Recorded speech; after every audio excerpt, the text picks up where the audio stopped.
Okay, and we should hopefully now be actually live. Uh, Thank you so much, everybody, for bearing with us while we were trying to sort out some of our tech issues. Once again, it just seems like whatever hag, we pissed off that cursed us, just had to get another say in now that we are in Barovia, it seems. All right, so I do just kind of want to, move a little bit quickly since we've started so late. So again, deepest apologies for that. Hey, I am Sam. I will be DMing us for episode 2 of Death House here at Heroes Without Limits. If you are new to the channel, we are a community made up entirely of disabled, chronically ill, and/or neurodivergent gamers and GMs, which means everybody here on our cast has some condition or another. We play with the aim of improving and increasing representation and awareness of disabled, chronically ill, and neurodivergent gamers. If you can't tell, I'm clearly all over the place. I run tech too, so this tech delay was fun. Anyway, just getting into it, I do want to note there is a content warning for this module. If you have never played or seen Death House before, it is a part of the Curse of Strahd campaign, which is a gothic horror-inspired vampiric game. This particular module does contain horror elements, including material that could potentially be triggering as it relates to child abuse, neglect, and death. Just heads up, that is probably things that we will be touching base on today, depending on where we get to. So just, please be aware of that moving forward.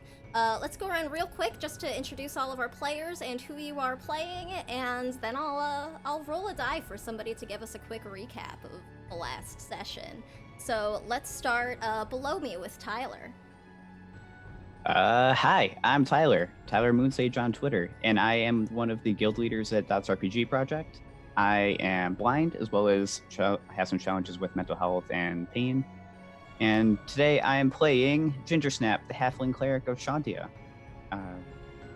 She's kind of a motherly aunt figure, and she's a little goofy, very loud and boisterous. All right, and Anna, tell us a bit about you and your character. Hello, I am Anna at Nymeria941 on Twitter. I also work alongside Tyler with the Dots RPG Project, and today I will be playing Saoirse, the human celestial warlock with a unicorn for a patron. Love the unicorn patrons so much. Okay, and Amy, tell us about you and Vermilion. Hi, I'm Amy. I have EDS, Ehlers-Danlos syndrome, and I'm playing Vermilion, the tabaxi rogue, very sneaky black cat. I love it. And Vince? Hello, I'm Vince, at Dichotomous Prime on Twitter. Today I will be returning as Yubnub, the exploring wizard goblin, and I mostly do tabletop game design, narrative design, and I am a professional GM for hire. Awesome. And then moving up to Angela. I had forgotten about Yubnub's voice until it was said, and I am infinitely happier having heard it. Hi, I'm Angela. I sort of rep for Welcome to the Party Discord. I am a professional writer, typically write around trans, disability, and just QT-POC community-related issues, and deal with, how many things do I deal with? Depression, anxiety, PTSD, and ED-related issues. And I'm going to be playing Ania, the Furball Cleric, who deals with similar issues with increased self-harm and suicidality related trauma and such. So for folks, that's just a warning ahead of time that might come up in spell descriptions and such. So just giving people a warning. But yeah, happy to be here, excited for more scares. And again, I am Sam. You can find me at samwise_gameg. I go by she, they, and I will be the dungeon master. Hey. I'm just re-pulling up some images real quick. Okay. So let's see. We've got 5 players. I'm gonna roll to see who's gonna give us a cap. that is going to be... Actually, that's the reroll one that I had up. That's gonna be, Vince. Could you, or Yubnub, give us a recap of what you remember from our session last time? When we last left our series of adventurers, they were at first trying to investigate some strange things along the road of a nearby town when the strange mists of Barovia began to close in around them. But, brave as they were, they decided to further investigate, only finding the abandoned town, with a few distressed children being the only denizens around them. The compassionate heroes that they were, they decided to ask the children what was concerning them. They complained of a monster in their basement of their house and their parents nowhere to be found. Therefore, to try and rush to their aid, our adventurers investigated the house. We went through a number of different rooms, managing to escape not really escape anything as of yet, but we shall see, and found a key that led through an arcane elevator leading to the second floor, and it is there that we pick up today's horror spooky tale. Well done. I love that. Have a point of inspiration for such a lovely recap. Hooray! Okay, so we pick up and resume the adventure of our poor intrepid team of heroes doomed to exist in the mists for who knows how long. And we left off just as they were about to open up one of the ornate, fancy doorways that was a double door with fine glass paneling. Our resident rogue Vermilion had just opened the door, and the door reveals a room with red velvet drapes covering all of the windows here. There's an exquisite mahogany desk, as well as a matching mahogany high-backed chair, which face the entrance, and the fireplace.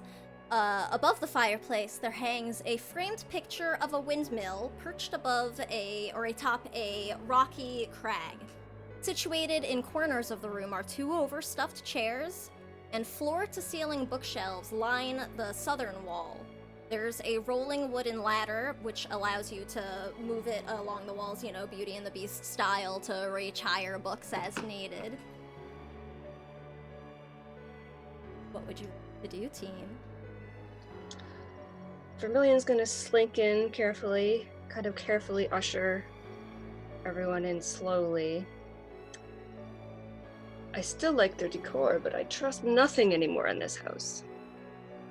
Neither do I. It's honestly for the best that we proceed with caution. The absence of life here worries me. Even with the children, something does not seem right about this. I wonder if there's any chance that there's something behind that windmill canvas, because I know my parents have some of those fancy wall safe kind of things hidden behind a painting. Can I check behind there and just see? I know I was checking the tapestries before, but I'm just now really nervous about wall coverings covering things. Sure. Yeah. Yeah, you can roll an investigation check as you scope out the painting above the fireplace. Could I help them? Yes, you may assist, and you can make that roll with advantage, or you may both make independent investigation rolls, your choice. Quite the investigator myself, so I may be able to, if we roll independently. Yeah, go for it. I rolled a 15. That's actually the same for me. 9 plus 6. Well matched. Okay, so that was a 19 you said? Or a 16? 15. 15, sorry, I'm just making up numbers. Okay. Take the 19. Right, you could have said whatever. I appreciate the honesty. Damn my honesty. It's okay. You are all being recorded. Yeah, I'll know. Okay, so you take a look at this painting above the fireplace, and you don't seem to find any indication of anything untoward here. Which worries me even more. Great. All right. I'm a little bit of a reader, I'd say, so I want to go over to the desk and see if there's any notes from maybe these kids' parents, see if I can find out what they've been up to or where they went. Sure. You can take a look at the desk. Roll me, well, yeah, are you like searching through it, or are you just kind of leafing through it? Are there any papers on the desk, or is it just Yeah, other there is some drawers? stuff. On top you see an oil lamp. There's a jar of ink, a quill pen, a tinder box. You do see a letter kit. There are also several drawers. Look to see if there are any composed letters, either written or received. If there aren't any on top, I'll go through the drawers. Sure. So you go over, you take a look. There doesn't seem to be any filled out letters. Not in the letter kit, at least. You do see there is an insignia, a ink insignia mark that is the shape of a windmill, which is a motif you've noted throughout the building so far. In the drawers, you don't find any letters, but you do find a very simple iron key. Hey, look what I found. This might help us a bit. Lift it up. I'm still a bit miffed from not being able to identify any sort of noble background or any sort of historical knowledge. Might I hop upon this ladder and look through the library to maybe find some kind of other documentation that might indicate some information about who these people are? They seem influential enough to be this wealthy. Sure. You can make me another investigation check. And Ania, also on the desk, I do just want to note there is actually a sort of ornate gold and bronze stand that looks like something is designed to be like inserted into it. That's 11. I don't believe I find very much. I'm mostly trying to look over at the books, but the wheels on the ladder seem to be jammed a little bit, and I'm just kind of Yeah. jerk my body and move it over, but it's not moving very far. Yeah. Do you need some help, little friend? My blasted contraption. Vermilion wants to check out the bookcase as well. They're looking more for kind of a general sense of what kind of books are here, and if any books look out of place. Sure. This is a secret entrance kind of way. Yeah. Roll an investigation check. Not 20. Oh, That wow. goes into, All right, I was going to assist, but I 24. suppose not needed. Yeah. Nub is still struggling with the ladder. It's just like, it's right there. Right. So yeah, you look around and pretty quickly you spot a book on one of the walls, on one of the shelves. Looks like it's a red book. It's got a plain black spine. And just something about the way it's sitting on the shelf looks strange. It looks a little bit newer than some of the other books that are around it. Like, a lot of these are very well-worn, well-read books, and this one looks like maybe it's not quite as well-loved. Perhaps it's a diary. Maybe Ginger Snap found the key. How big is the key? It's like a standard room size key, like for like an interior Just kidding. room. Never mind. Vermilion will carefully take the book. Sure. As you reach out to pull the book, you feel a clicking sound, and it sort of shifts in your hand, and Scooby-Doo style, the bookcase flips open to reveal a small room behind you. Or not behind you, behind the bookcase. Knew it. See, you had the right idea with that painting. Just the wrong place. Well done. Okay, So, Vermilion, as you peek in, you see a small, narrow room. It's only about 5 feet wide, 10 feet deep. So you'll have kind of a tough time squeezing in more than 1 or 2 people, except maybe the smaller folks. But you see... Mia's just looking at this passage and is like, I don't think this household was made for someone of my proportions. And is just like bending down the entire time, attempting to like get through the doorways and such. Yeah, the doorways are kind of low. I mean, it's a nice house, so the ceilings are actually relatively high. So at least in like the actual proper rooms, you can move about comfortably. But yeah, you've probably sort of already dinged your head a couple of times. Ow. So, Please, no, I have 10 hit points. Vermilion, you take a peek in, you see that in this room there are some more bookcases, just packed with books and what looks like scribbled parchments and scrolls, and you see at the far end of it a heavy wooden chest that you can see, especially with your dark vision. You can see it has clawed feet on the bottom of it. The lid is half closed, and sticking out of the chest, you see sort of the back end of a skeleton. Ooh. Oh dear. Well, I suppose it's my job to open that, isn't it? You said the chest was half open, correct?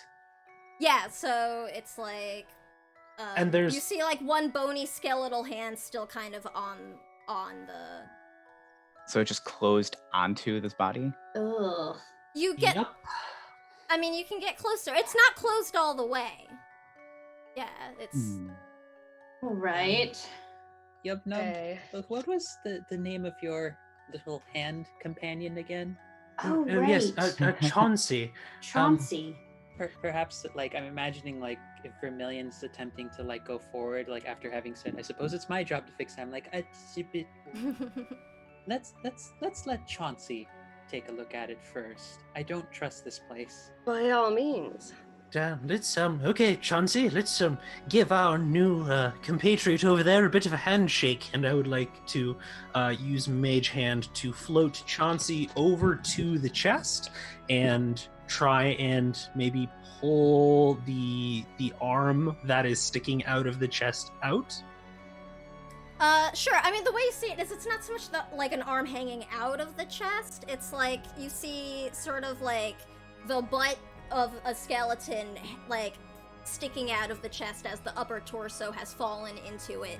One hand is still clutching the lid that has now like fallen closed.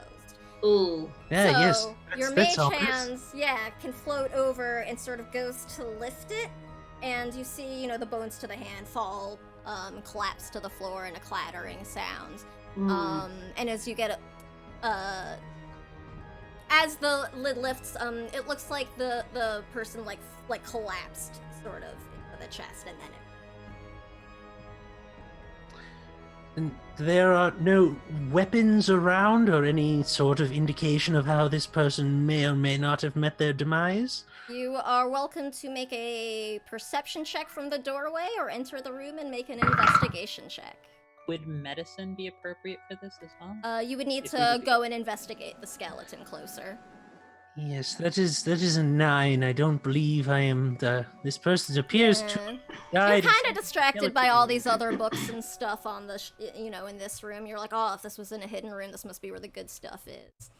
I'll take a look. I'll see if I can notice anything about the details from the door entrance.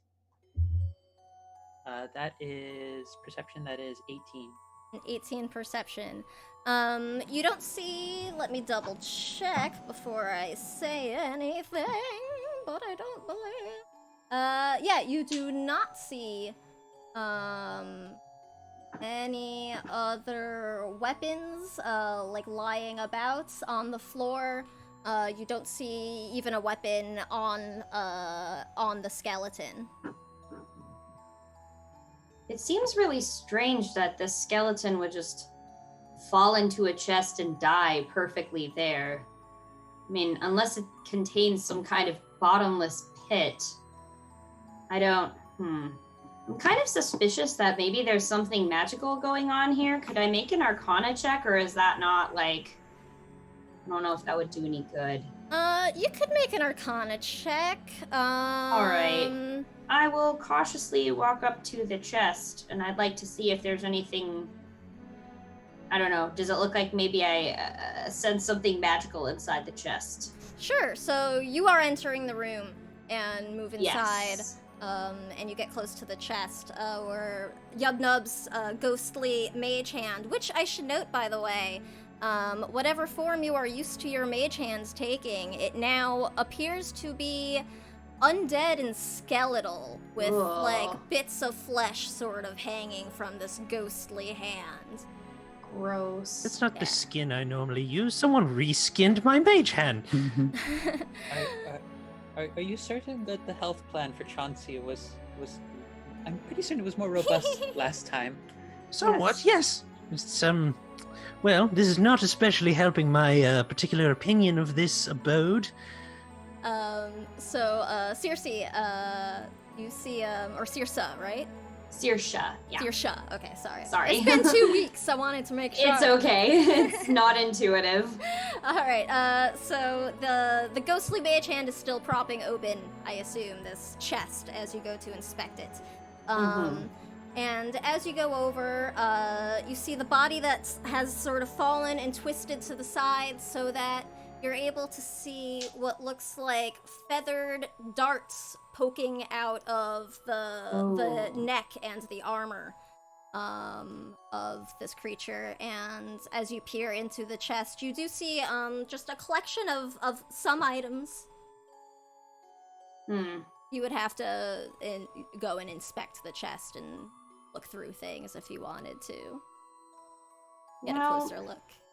If I had to guess, this person probably died. I'll let everyone know about the darts. They probably died from triggering some kind of trap in the chest. Maybe. But now that it's done, I am kind of curious what they would have wanted to get to in it so badly. You had made an Arcana check as well, right? Yeah, let me roll that real quick. 14. A 14. You're not able to tell if there's anything magical in nature about the chest. But you do see some paperwork and some rolled up parchments and stuff in the shadows within. Maybe something in there might be more. Maybe some important papers. I don't know. This family sure has something to hide. We should probably find what we can, get to the bottom of this. Need some help in there, Saoirse? That would be great. Thank you. I'll walk in. Everyone else was kind of at a distance from the doorway, right? Yeah, it had been Vermilion who had opened the door, and then I assume you guys are all kind of peering in like Scooby-Doo style. Right. It's all and given our heights, that it is the same Scooby-Doo like head arrangement. Yeah, exactly. absolutely. It's just It's a like stack Ania's- of heads. Because it's like Ania, then Vermilion, then probably Sorsha, then Ginger Snaps, then Yub. Then Yubnub, yes. I love it. Then Chauncey. I was gonna say, I'd like to make Chauncey make this kind of shape so that he can be like the scared dog that's just kind of like shaking in midair. Oh, like a shadow puppet thing. Yeah. Nice. Oh yeah, let's do this, Ginger Snap. And I'll Vince go up just to the- made a sort of dog, like shadow puppet shape with his hand. Yes, apologies. I go up to the chest and start taking some stuff out. Yeah, Sure. I'll help. No problem. So you take a look in the chest. You do find a collection of some lovely items. You find 3 blank books with black leather covers that are worth 25 gold pieces each. You find 3 spell scrolls, which anybody proficient in Arcana can take a look over to identify. You don't need to Yes. cast identify, you just would make an Arcana check to see what it is, pretty much. I'll do that because I'm right there. All right. You also find the deed to the house, the deed to a windmill, and a signed will, as well as a small box, a small rectangular, simple wooden box. as you search through this, you also find in the other hand of the skeleton is a clutched piece of parchment. What does the clutched piece of parchment say? Hey. I will try to pry it out of the bony grasp of death and find out. Yeah, the skeleton seems to have been here for a while. You go to nudge the letter, and just sort of as soon as you jar the bones, they all sort of fall apart from the skeleton, and just clatter into the inside of the chest. You open the letter, and you find a seal, a wax seal that has been opened already. And in a flowing script inside, the letter reads, "My most pathetic servant, I am not a messiah sent to you by the dark powers of this land. I have not come to lead you on a path to immortality. However many souls you have bled on your hidden altar, however many visitors you have tortured in your dungeon, know that you are not the ones who brought me to this beautiful land. You are but worms writhing in my earth. You say that you are cursed, your fortune spent. You abandoned love for madness, took solace in the arms of another woman, and sired a stillborn child. Cursed by darkness, of that I have no doubt. Save you from your wretchedness? I think not. I much prefer you as you are. Your dread lady and mistress, the Countess Strahdislana von Zarova." Well, I feel like now we're maybe getting somewhere towards finding the monster in the house, but the skeleton's also been here for a really long time, so maybe whatever was there is gone with it. Does the wax seal look like maybe it was like the emblem of that windmill that we keep seeing everywhere, like a house sigil, or can I not tell anymore? No, this is a different seal. Ooh, okay. See if I can pull up an image real quick.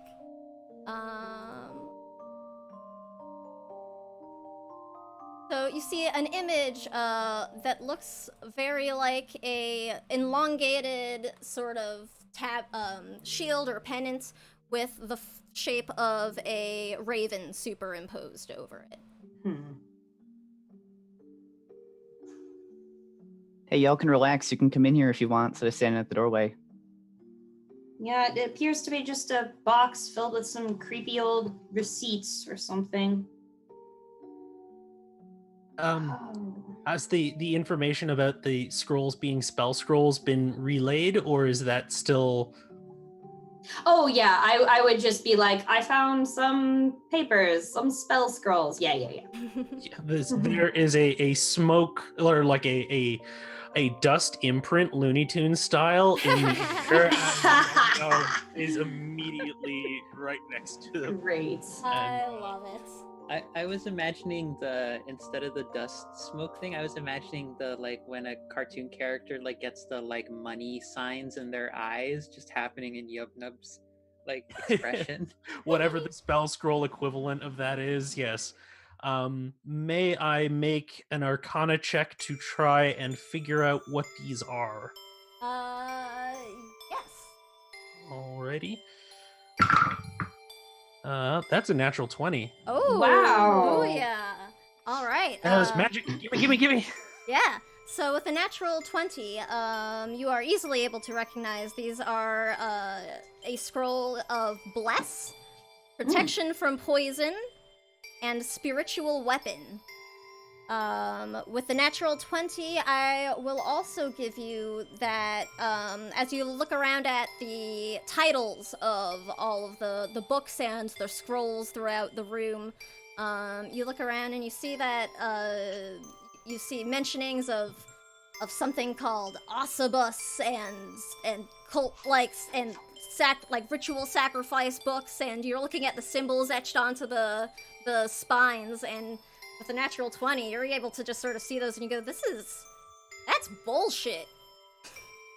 This is, yeah, well, first, you see, my ears sort of droop as I look at the various different spells and realize that I don't believe that, unfortunately, I just kind of grudgingly hand them back to any of the clerics in our group, as I don't believe that I can use any of these, unfortunately, and just kind of grumpily start going around the room and distracting myself. Don't sell yourself short. I'm sure you could figure out the magics if you try hard enough. Now, this is more of a, would I know that, like, it's just kind of, divine versus arcane is probably not happening? Yeah, you would be familiar with, like, the type of magic that your practiced style is able to cast. Now, yes, my dear companion, as much as I would imagine that finding a way to reproduce the bless spell through a series of mathematical formulae and arcane rituals would seem very interesting. Unfortunately, I don't believe that I am able to transpose this particular method of magic into my own mode of casting in this sort of thing. No, I believe that any of our more spiritually inclined friends would be able to make better use of them. However, have you noticed this ritual sacrifice shit? This is fucked up. Oh, well, that was a lot of words, but I'll take your word for it. You know that it is both fucked up and inaccurate. You can't raise or sacrifice shit with these things.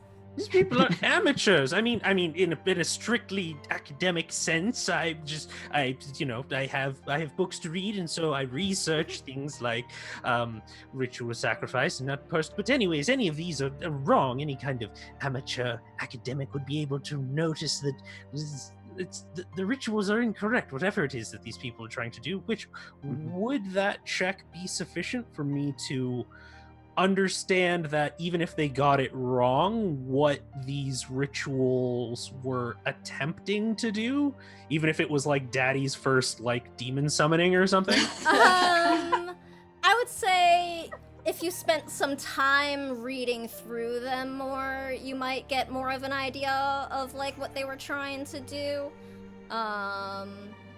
But looking at this, like, yeah, I mean, you get at least the general vibe of like, okay, some sort of ritual humanoid sacrifices are being like mentioned and discussed on these shelves. Well, Yep Nub, you could take the books with you. I don't think anyone in this house is going to miss them if you needed to study them further.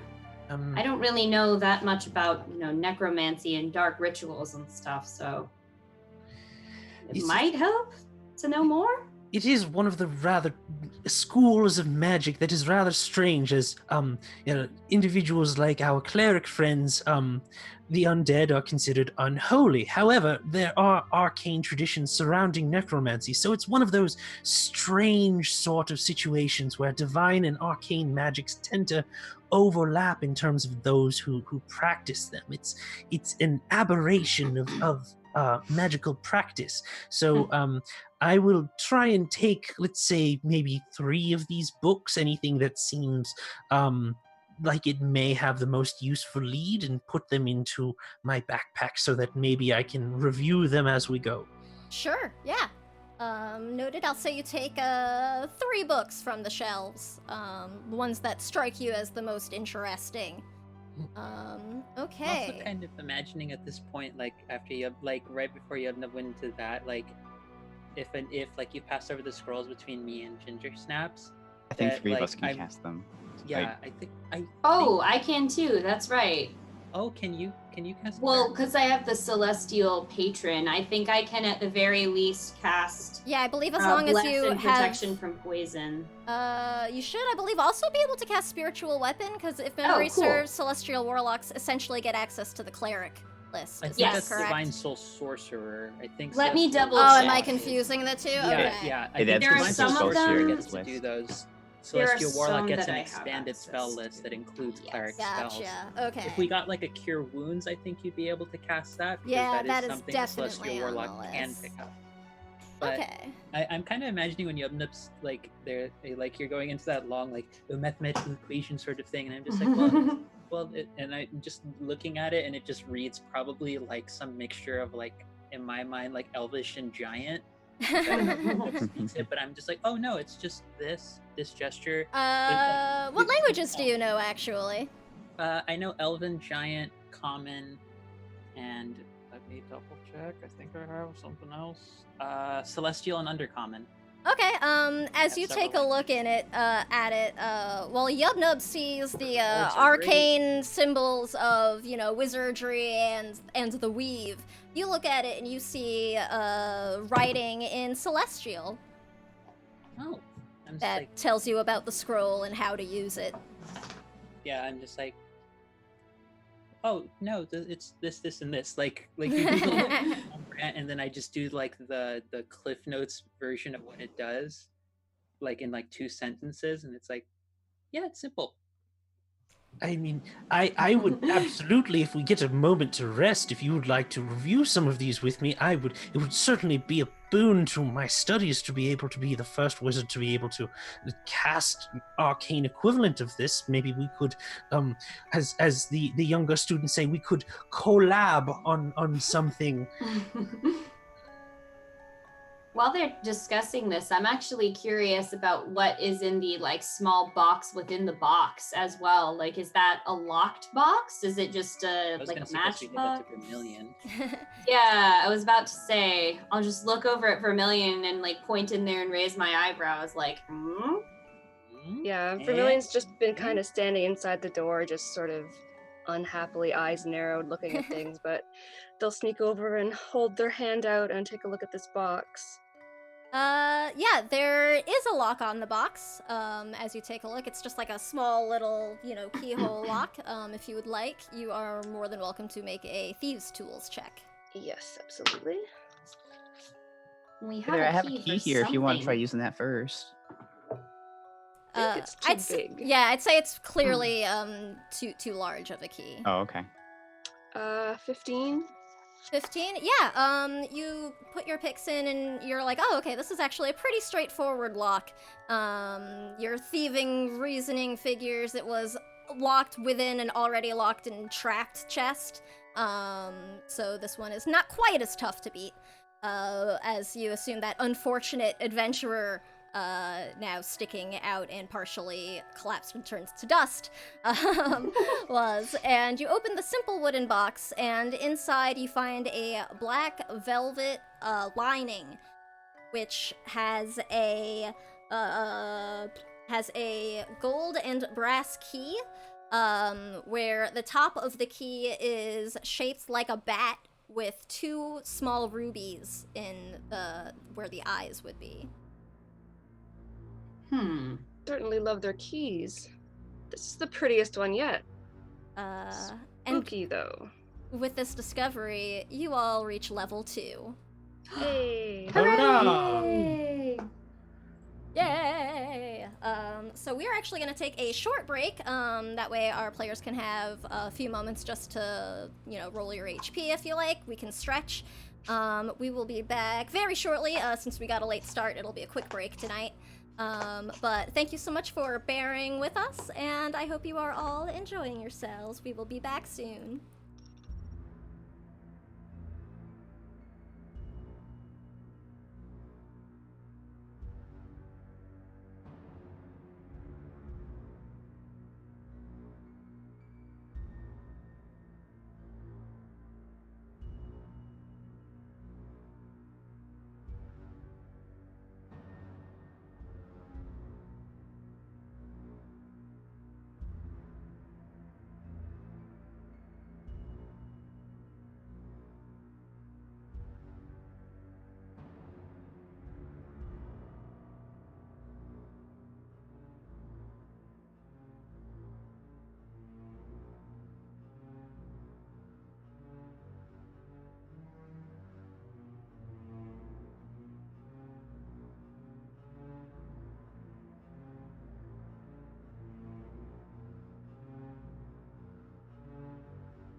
And we are back.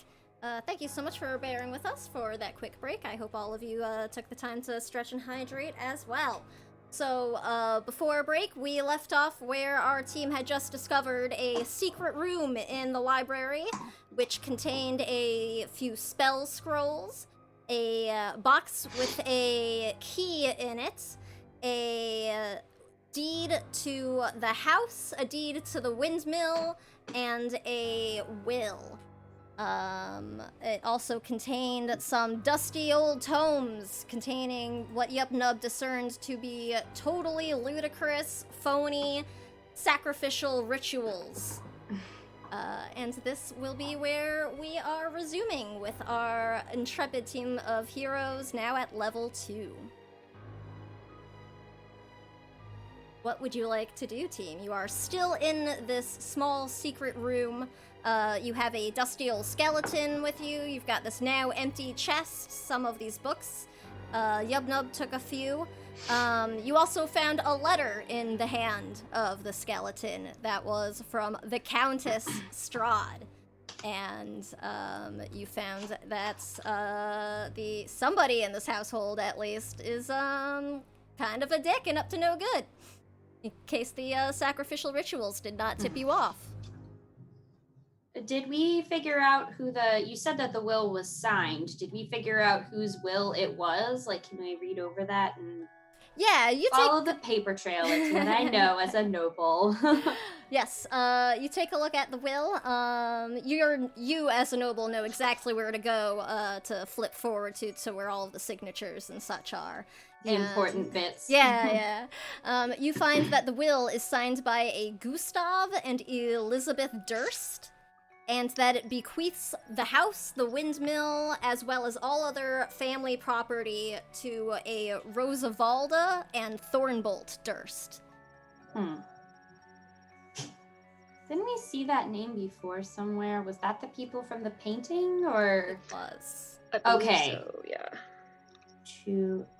So, Roosevelt. Sam, Yes. you said those names early in the session last time, but did we hear them as characters? You did. They were on the plaque, labeled, and a portrait, a family portrait, on the landing of the staircase, actually, that you came up to enter this room. Well, this is usually how it works. Parents bequeath things to their children. I wonder if this person could have been breaking into the chest to try and revise the will. I don't know. I mean, I don't have much personal experience with this, but usually, well, some families have a tendency where things get a little bit ugly if there's any dispute over land or property rights, and usually it's, not worth shooting someone full of darts over, but You'd be surprised. Yes. And we have some keys still. Yeah, shall we find some more doors for these keys? That seems the next logical step. I'm getting more and more worried about these kids outside by the second. I really want to get to the bottom of this and get them comfy again. Same. We actually haven't really been up here that long, have we? We've probably in game time. In game time, you guys have been taking your time. You've had Vermilion check pretty much every door that you have gone through for traps and locks. So I'd say in the time that it's taken you to get through these 2 floors now, you've probably been in the house for a solid hour. Well, for the doors that are out in the hallway, we have another set of double doors, right? Like double formal doors. We could go out and see if there's anything interesting behind those, because I remember upstairs we already saw the servants' quarters. Somehow I get the feeling that the message in the skeleton hand wasn't talking about those servants when she mentioned her servants. No. That seemed a lot more like everyone in the world is my servants or else. This office or study that we've found this secret room in, does it have if I'm remembering the orientation of it correctly, does it have windows that face the front of the house? No. You are Right. actually towards the back of the house right now. All right, well, never mind that then. You did see Suppose that we there keep was going. another set of double doors, fancy double doors, on the other side of the landing. I propose we keep going. I say we trust Vermilion to keep looking out ahead. They have been quite astute in getting us through this place safely without any incident as of yet. Why, thank you. Vermilion will go ahead out of the secret room, through that room, and to the other doors. Do a quick check on those just in case. Roll an As we've been doing. investigation. Okay, well. That's a 7 this time. Coast looks clear. It's fine. Opens them up. And nothing happened. The doors open smoothly into a dark, large room, which you are easily able to see with your dark vision. Vermilion contains some gossamer drapes that cover the windows. You see a very lovely chandelier hanging from the ceiling. There are upholstered chairs lining the walls, as well as a stained glass wall hanging over the front, like stained glass hangings hanging from the ceiling that would catch the light of the chandelier. They're all dark now, so you can't quite see what's inside of them from where you are. You also see a harpsichord with a bench that is resting in one corner, and you see near a fireplace there is a large standing harp. You see what looks like some sort of figurines on the mantle of the fireplace. It's a music room. Quite lovely, really. What would you like to do? Vermilion just kind of stands aside and gestures in, but shrugs a little bit. I'm not sure if there's anything here we're looking for unless we feel like playing a harp. Nothing. I would like to enter the room and go over to the windows. Could I open them up and see to the outside? Yeah, you can go over to the windows. Let me just double check to see the features for the home. Bloop, bloop, bloop. This is where the beholder is. Oh no. Oh, the beholder room. No house is complete without one. This fine edition is upholstered with a beholder. Right? Oh gosh. Yeah, so you make it to the front windows, and you can look outside. They are currently shuttered. But they're like inward shutters, so you can open them and look down, and it is very foggy out. Here on the second floor, it is actually very difficult to see anything happening outside. If you'd like, you could make a perception check. Well, what I was going to do actually was just kind of shout out, "Children, are you still out there? Is everything still all right?" You do not hear any response. To turn to the group. Well, that's concerning. It's very quiet outside. You don't hear birds, and it sounds like the town outside is still as empty and quiet and devoid of activity as it was when you entered. Is it possible that we're being put on here? Is this children just screwing with us? Is that at all a possibility? No, they're 100%. children. Ugh. They wouldn't do something like that to adults like us. No, They're sweethearts. course But not. children can be pretty cruel sometimes, depending. This doesn't seem like they were doing it maliciously, but I think they're trying to trick us in some way. I'm inclined to agree. As much as I want to believe they're just sweet children, I'm not sure. It's starting to feel a bit like a trap, if I'm being honest. You would know, too, so... But we're here, Right. so we might as well make the absolute most of it. Keep the light spell on. I will also move into the room just to illuminate it to see if there's anything that we can detect just with having a little bit more visibility in it. Sure. You take a look, and with the room illuminated, nothing really stands out to you from the entryway, at least.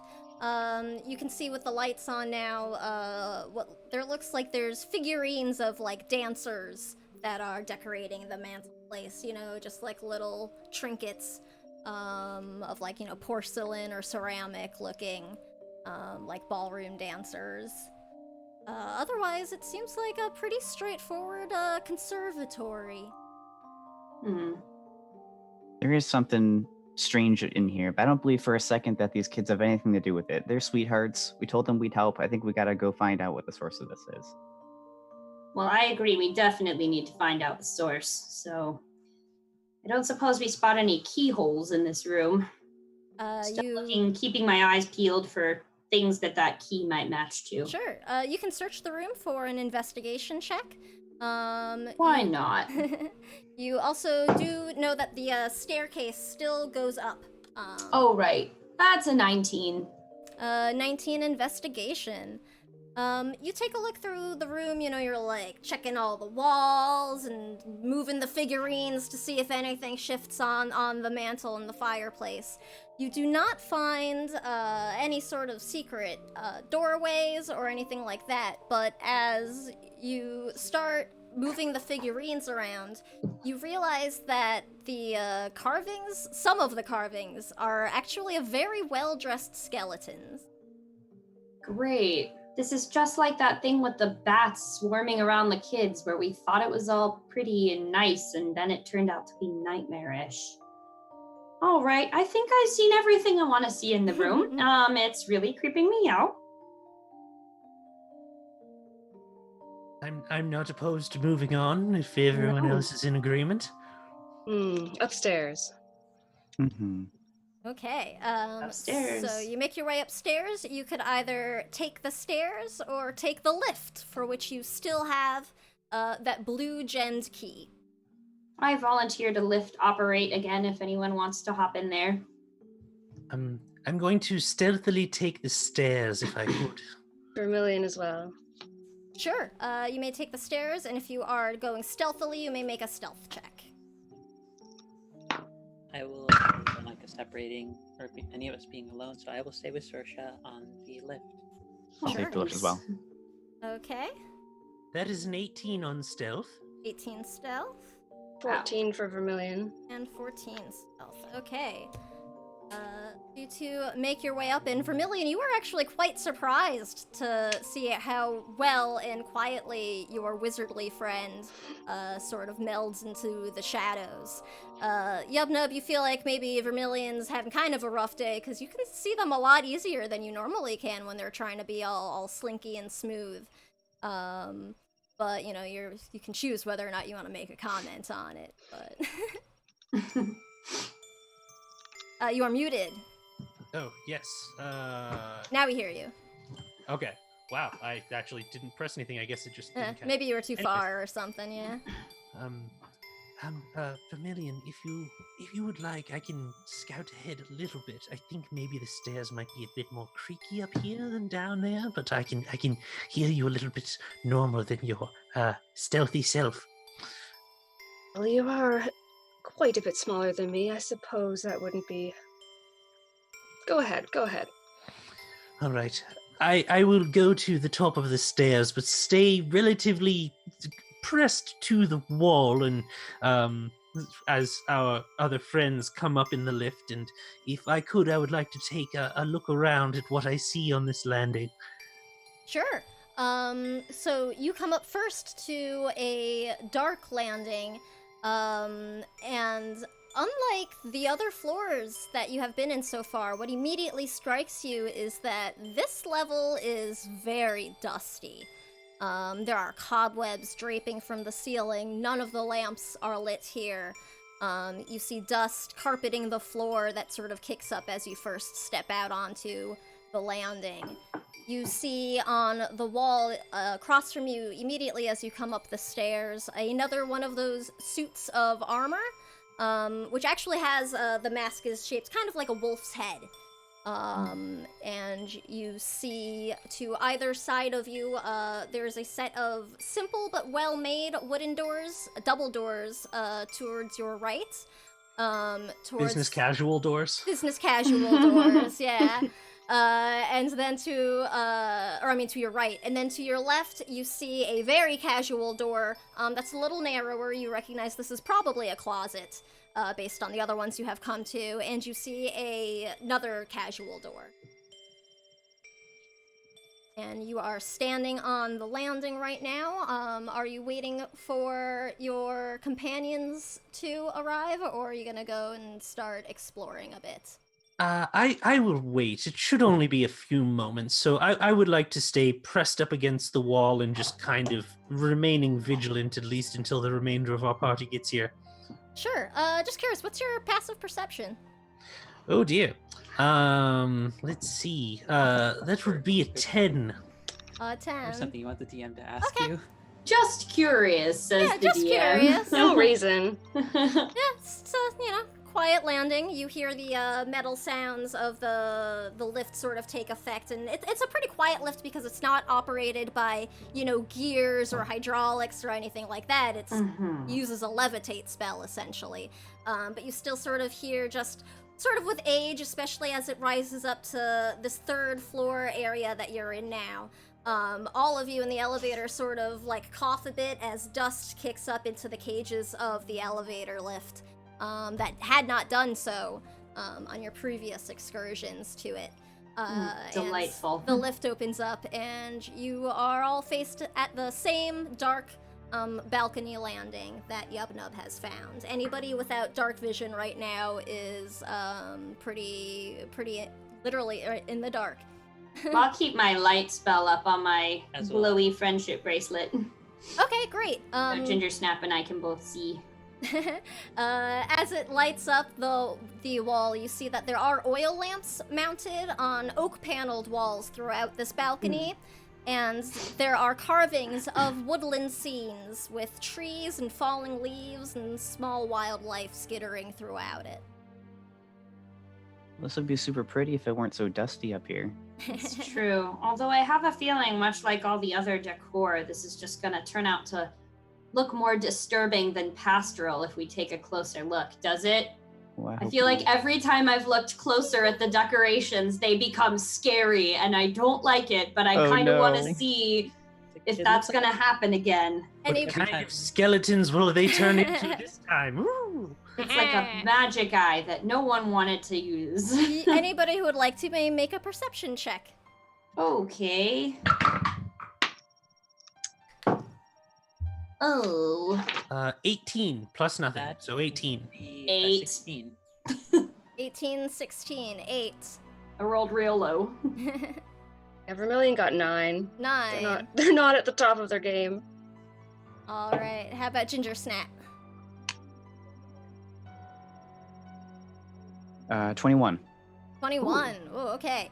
So Yubnub, Ginger Snap, and Ania, as this light spell floods the space, you are able to see that throughout these peaceful carvings of trees and squirrels and rabbits, there are small corpses and skeletons swinging from the trees. You see worms bursting up from the ground as the carved animals sort of scamper past.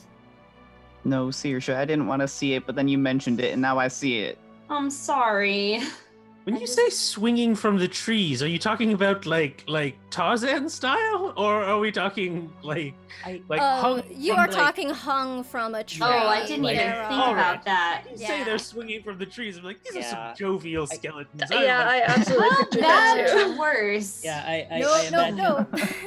I imagine there's probably a moment for likely Sorsha and Ginger Snaps where they sort of hear an intake of breath and like having to do like a couple seconds of like calming down if they notice Ania's like seeing the hanging individuals, and it's like, It's not that. It's not that anymore. It's not that. It's not that. Make a wisdom check for me, Ania. Oh Lord. I'll ask you, is there anything that we can do to help out? 17 plus 4, that's 21. 21. It's strange. You felt sort of distant from Ilmater since you've woken up through this foggy landscape. But as you sort of take that gasp of breath and reflexively go to clutch at your holy symbol, you feel a sensation of warmth and comfort spread over you. And you could swear for a moment there's a gentle hand touching your shoulder. I'm kind of imagining it as like if it's like seeing the camera from a film scene, like I'm seeing like the presence of like the deity, but when I turn to see, it's probably Sorsha actually just checking in. Oh, I was gonna Just say there's asking. also a sensation of a hand on your knee. Yes. Just oop. we're actually like there. It's gonna be all right. I'm okay. Just some very bad memories. Again, I think this place is designed to bring out a lot of those for most of us. You're not wrong. Although I have been working on practicing a new spell, so if it gets to the point where something is really troubling you, it's not gonna, make that feeling go away forever, but it could help for a short while if we run into anything else that's, ghoulish or macabre. Well, Just so you know. I'll stick with you. Let's get away from these really bad pictures and get these doors open. Agreed, let's go. So did you say, Sam, that there was a suit of armor? There is With a wolf's helmet. with a wolf's helmet. That is sort of in the center of the balcony landing. Like when you first come up in the lift, you are facing it. It's about 10 feet away from you. This hallway is about 10 by 10 from the top of the stairs.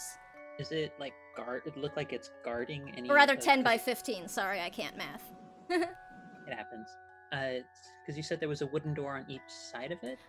There's a wooden door immediately to your left of the armor, which appears to be the casual door.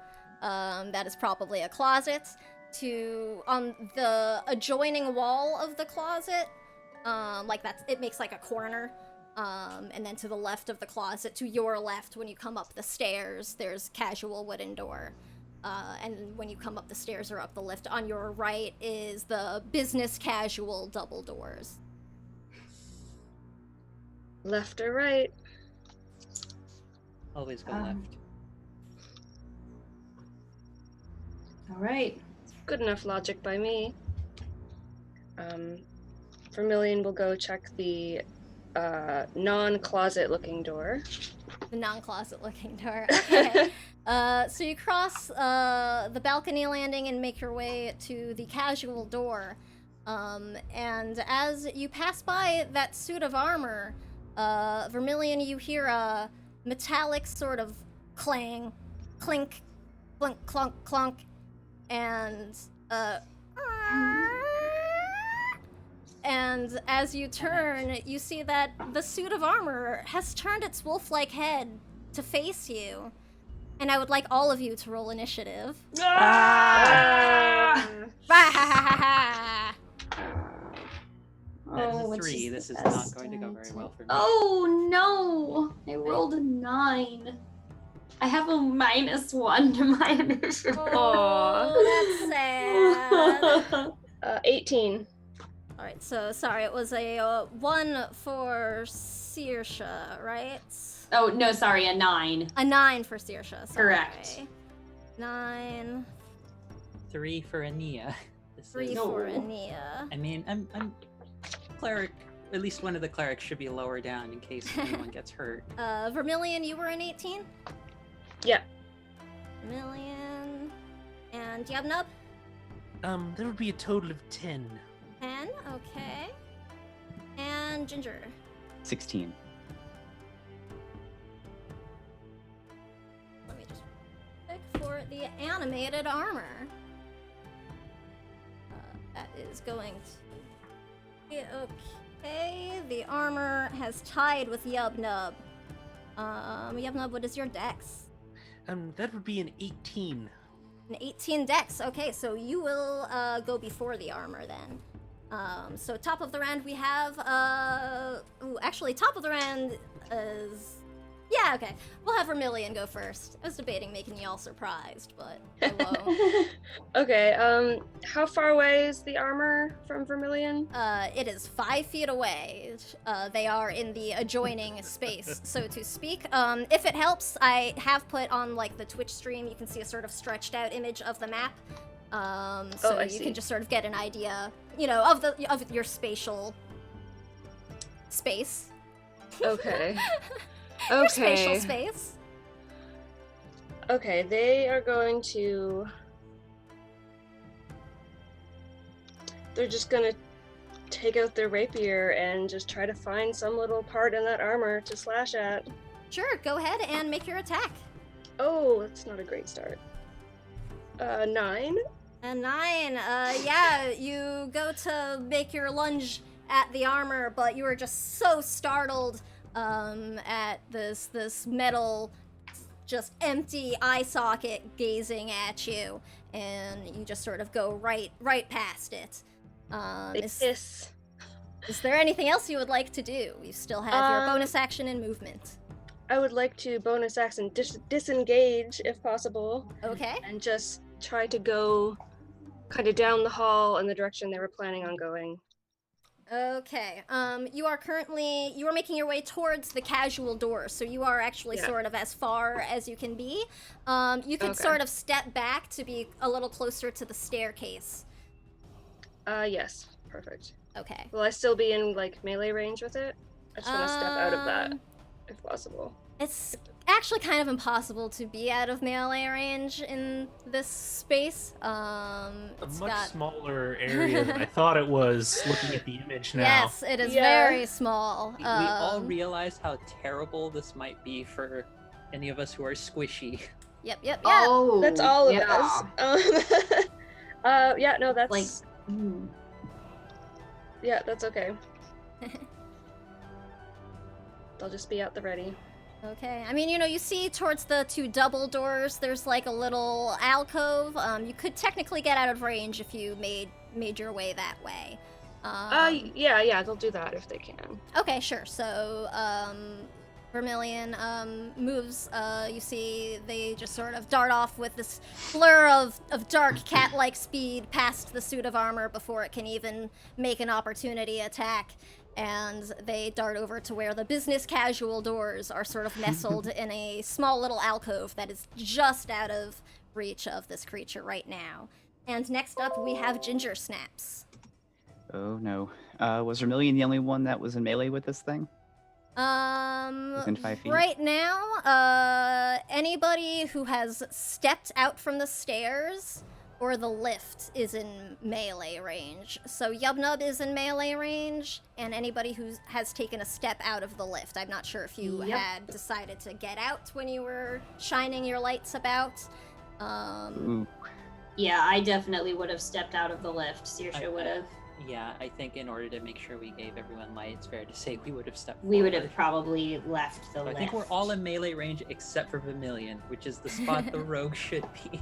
Well, I don't away think from this thing should be moving, but we gotta stop it. So I take out my warhammer and take a swing at it. Trying to knock it back into place. Nice. Make your attack. See little Ginger Snaps pull out this massive warhammer and just swing towards the creature. That is an 11.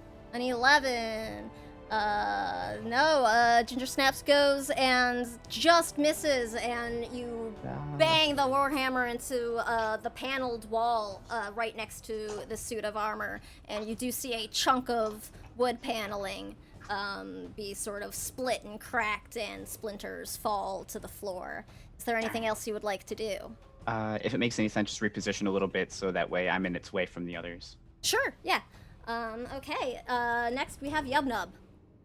All right. Well, it seems like this thing is especially well armored, and as the verbal components of my spell, I will narrate that as our heroes engaged with this vile villain, we will vanquish it using the power of arcane wizardry, and I will attempt to create a bonfire beneath it. So I would like it to make a dexterity saving throw, please. Okay, dex save. That is a 17.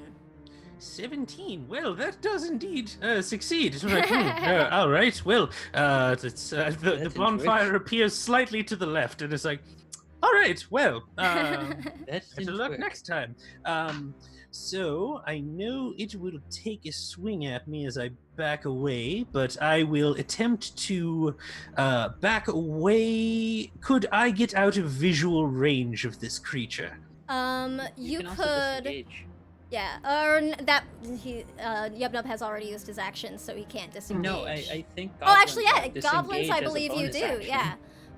Cool. Yes. That's why goblins are amazing. for a Goblins are spellcaster. amazing. I've only played them once, so. But yeah, you could either sort of back down the staircase a little bit, so you're like sort of around the curve, and out of line of sight of the armor. It would give you partial, I'll say 3/4 cover. And you'd be able to like duck your little goblin head out to see what's going on. And it would have you out of melee range as well. Or you could run over to near where Vermilion is. There's still a little bit of space next to them that would be out of melee range. I was thinking, like, right next to the business casual doors in that little Correct. alcove there? Yes. All right. Sure. I will use my bonus action to use nimble escape and disengage and run over and just kind of... So, effectively, what you see happens is like, ha-ha! And just, I turn and I run away looking surprised. And, but yes, I tuck myself away in that little alcove and prepare for the next round. Excellent. All right, and it is now the armor's turn. Oh no. So Yubnub and Vermilion have moved out of melee. This leaves Ania, Ginger Snap, and Saoirse within its range. It is going to make its first attack at Ginger Snap, who just swung at it first. I mean, bring it on. Ooh, okay, and that's a 19 on the die. So I'm assuming that'll hit. Yeah, just a bit. Okay, and that's going to be 7 bludgeoning damage. There's half our health. And I'm just gonna call out in pain, probably just scream, honestly. And in retaliation, she just yells at this thing, and a bunch of booming energy comes off of her. So the thing needs to make a dex save. A dex Ooh, save. nice. Okay. Ooh, that's a natural 1. Roll your damage. Natural Oh, 1. right, Tempest Clerics. I forgot about that. So Tempest. It's like a bug zapper lightning shot just fires off. I thought it was a halfling. the reskinned 2 hellish and rebuke. Yeah, so did I. I was like, how did you get Hellish Rebuke? Oh no, wait, Tempest Cleric. That's awesome. They're pretty clutch. it's a total of 10 thunder damage. 10 thunder damage. Nice. Okay. Excellent. And it is, in response, going to make its second attack, once again at Ginger Snap. And because she's just right up in its grill, and has so far pretty much, is the closest thing making attacks at it. And that is actually a 19 to hit. What? I would like for that roll to be an 8 instead. Oh, important. Nice. Nice, divination wizard. So that's actually going to be it's just a straight 8 then. Yeah, okay, go ahead. So that misses. The massive sword in the hand of this armor just swings wide right over the head of the little halfling. You get the idea. Maybe this thing doesn't actually see. It doesn't seem to really know what's going on. And Blade in her eyes and has a deep breath, and then oh, it's okay, we're good. right. And the armor is staying where it is right now, just sort of tangling with this little halfling that is right up in its grill. And next up we have Saoirse. All right. Well, first of all, seeing that this suit of armor has tried to hurt our dear friend Ginger Snap, I'm going to bend down and lay a little hand on her shoulder, and using my, what's it called? My healing light granted to me by my unicorn patron, I'm going to be like, hang in there, friend. And I'm going to throw 1d6 of healing your way. So you heal for 4 hit points, Oh gosh, Ginger thank Snap. you, dear. Of course. And then I'm going to press my palms together towards the middle of my chest and then extend my arms out in front of me with the palms still pressed together, and I'll cast Guiding Bolt at the direction of the armor. Nice. Roll your attack. I love Guiding Bolt. Oh, it's a dirty 20. Yeah, that'll hit. That's awesome. Roll your damage. Oh. Damage.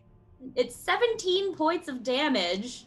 17. Rolled a 6 and a 5. Wow. And all of the attacks against it are made with advantage till the end of my next turn. Because now it's a shiny evil suit of armor, and it's glittering with purple unicorn magic sparkles. That is awesome. Okay. And next up we will... Or is there anything else you want to do? Sorry. I don't suppose I can try and move out of its way, so I'm gonna stay here. I don't want to risk that it will be able to hit me. Right. I'm very small. Yeah. So right. I'm just gonna stand my ground where I am. Okay. So that is going to be Ania's turn. Right. And I'm last in initiative, and I think Vermilion's next after me. So Correct. You're just gonna see her tap sort of her walking stick down on the ground and just sort of call out to Vermilion. Vermilion, I'll do what I can to just hold it down and let it give you an opening. Just take the shot when you have it. And I'm going to hold my action to use Channel Divinity for the Grave Cleric of Path to the Grave, because the next attack for Vermilion has advantage. So Awesome. this will make the creature vulnerable to any damage, to the next damage that it takes, which Excellent. with the rogue should hopefully be a decent amount. So that will be my turn. I'm just going to stay by it. I won't do anything for bonus action. All So right. far we're doing okay on damage. Sure. Sounds good. And that takes us to the top of round 2 with Vermilion. Okay, they're gonna peek around the corner and throw a dagger, Yeah. Do it up. Make your attack. and that's with advantage. Ooh. Sure is. Okay, that is 23 to hit. Yeah, that'll hit. Okay. And I believe you do have sneak attack now. Yes, I do. And like right as Vermilion's dagger's about to go, you see Ania just sort of grasp the holy symbol and like reach out, and you just see this dark sort of red viscous liquid just coat the outside of the armor, so that it almost looks like it starts rusting it just temporarily to signify it's open to more damage. Cool. Okay. Well, I got 7 damage. 7 damage. 14 Okay. damage. Oh, Because And it's 14 vulnerable damage. because of That's Path to the right. Grave. All right. beautiful. Actually, with that, you hear this sort of like terrible rending sound of metal as that rusted effect seems to actually seep into the metal plates, and you just see each sort of limb begin to drop, and the joints and different pieces of plate armor actually clatter to the ground in a pile of rusted metal. And that animated armor seems to be out of commission for now. And we are out of initiative. That was well done. Whew. Y'all tore that thing apart. Whew. I'm just Excellent glad job. everybody's okay, especially you, Ginger Snap. I was worried there for a second, but that was amazing what you did I'm with fine. I'm the thunder fine. and lightning, and wow. Okay. If they got stuff like that in this house, I'm really worried about them kids. Yeah. You're Well, right. At Yeah, least I the thought kids that are all out of of the the children house. were so innocent and they couldn't possibly be leading us. And never mind. Let's. Also, let's Yubnub is saying this from like 10, 15 feet away. The rest of the appearing group. around the corner. And Nia's just walking over to Vermilion and like not saying anything, just sort of like a very like respectful like tap on the shoulder and like a nod of respect, like, well done. Vermilion gives the exact same thing back. I don't think I'll be able to do that anytime soon until we rest, but looks like it's still working. It's incredible. Vermilion goes and picks up their dagger again.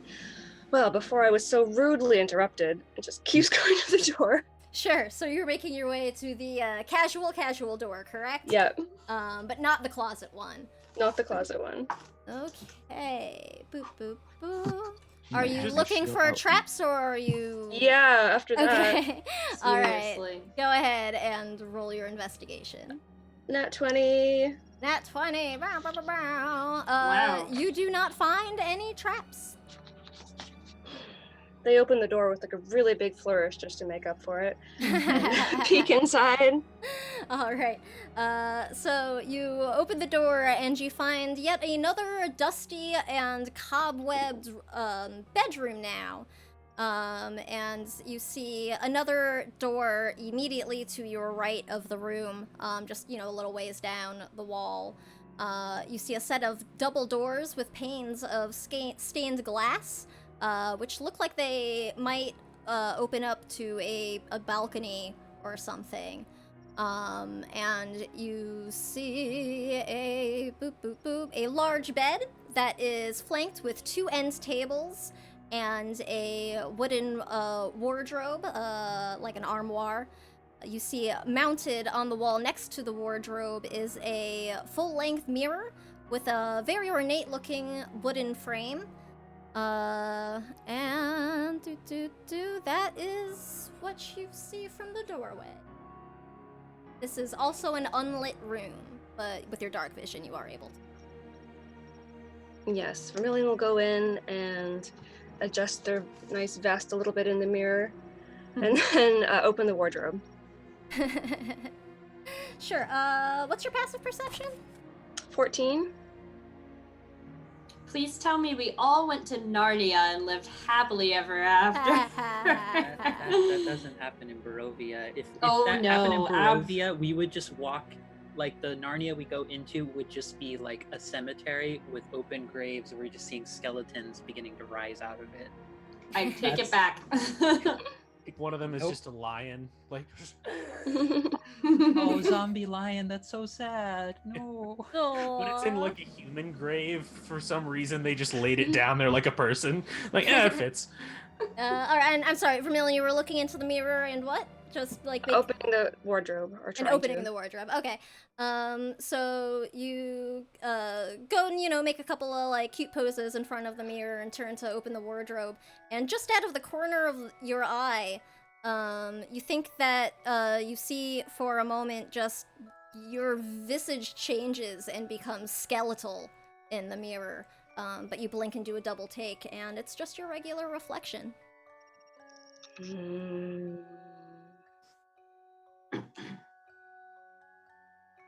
Vermilion let us know about this. Not right away.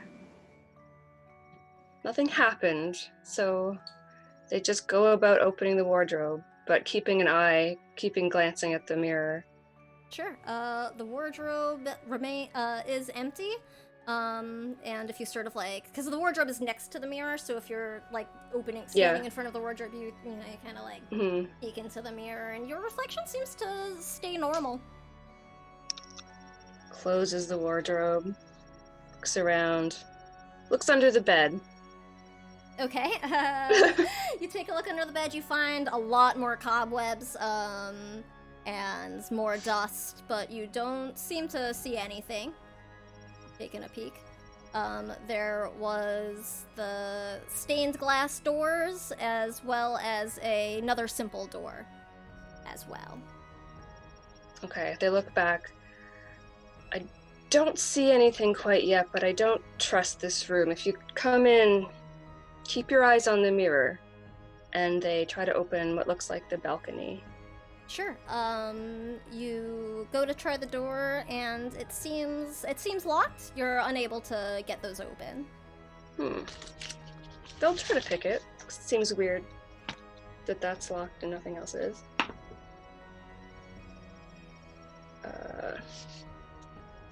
Just 11. An 11. No, your pick just seems to be getting stuck. You're wondering if, maybe this lock is starting to show some of the age, and the rest of this floor might be showing. Maybe it's rusty or something. Having a tough time. Can I see out? Is it just...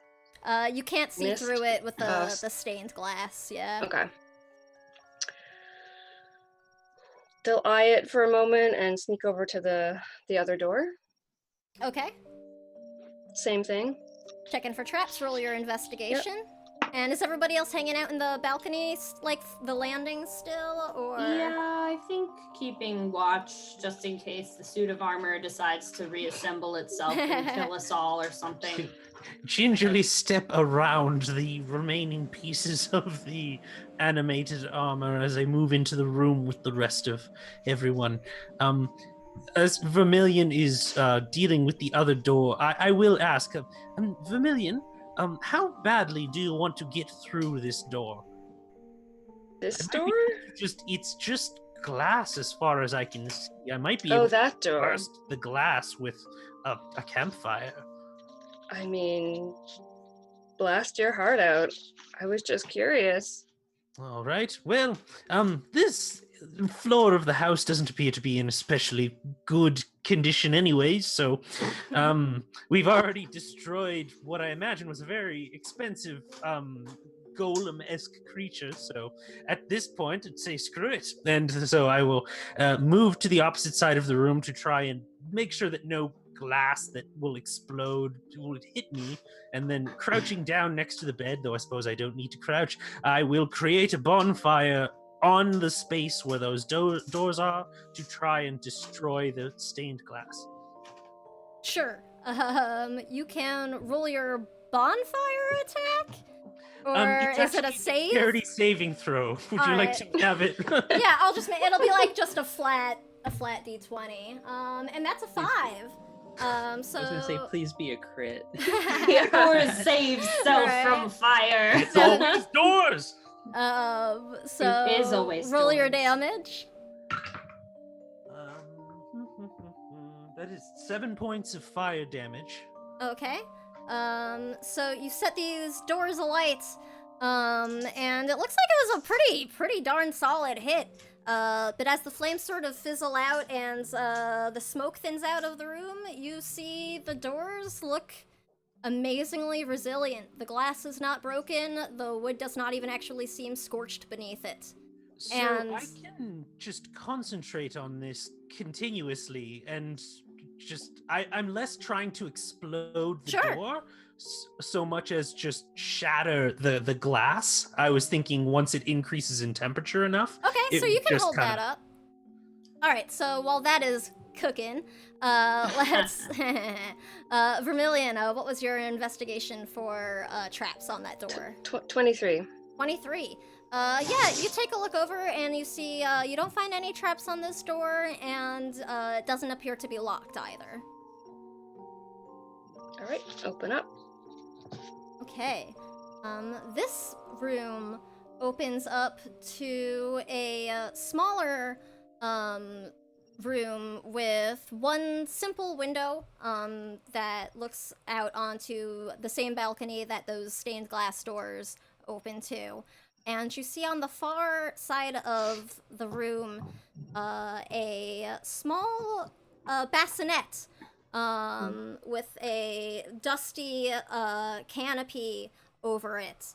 And in the darkness next to this bassinet, you see a tall, thin, humanoid figure just standing motionless and seeming to be just observing the crib. Do they seem to notice me at all? They don't respond or react when the door opens. Vermilion takes a step back and just looks at anyone he can catch the eye of. Or they just point, just trying to indicate there's something there. Sure. They don't want to say anything. So anybody who would like to at this gesture can I'll creep go over. and take a look, and you see the same thing. I will cast message over to Vermilion and essentially just ask for further details about what they see over there before moving over. There's a figure in here. A person, maybe? And a bassinet.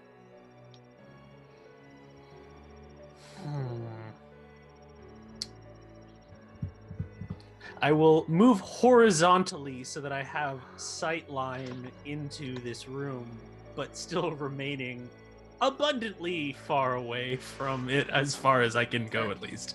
Is Yubnub like goblin crab walking in order to get like a view? Just walking sideways in order to like try and like, get sight. Strafing, but yes, effectively, yes.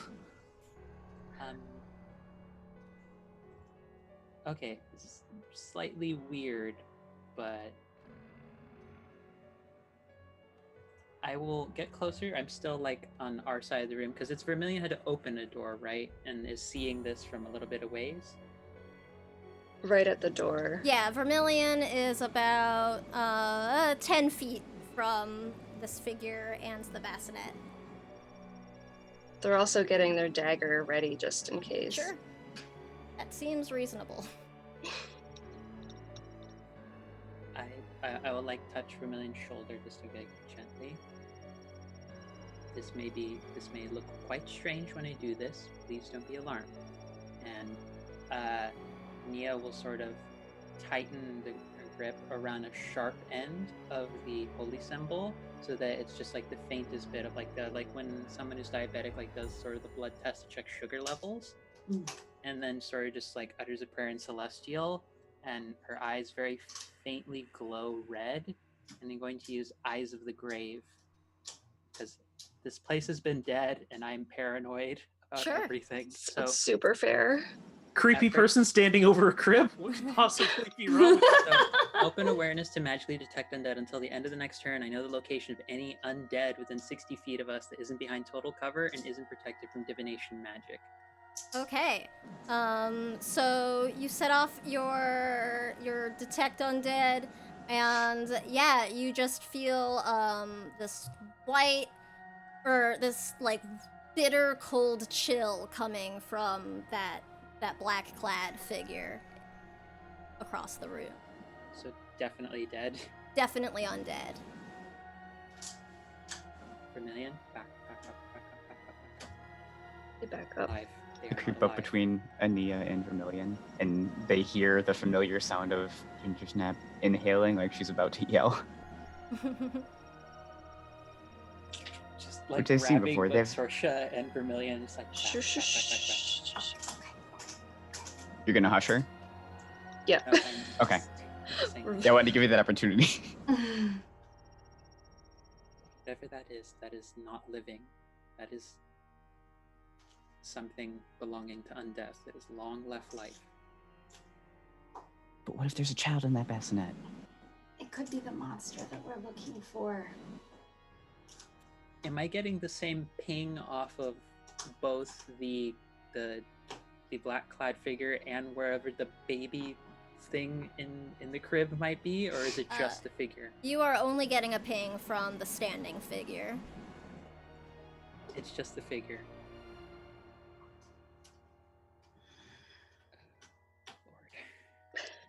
Lord. Vermilion holds up their dagger like, throw it, don't throw it, throw it, throw it.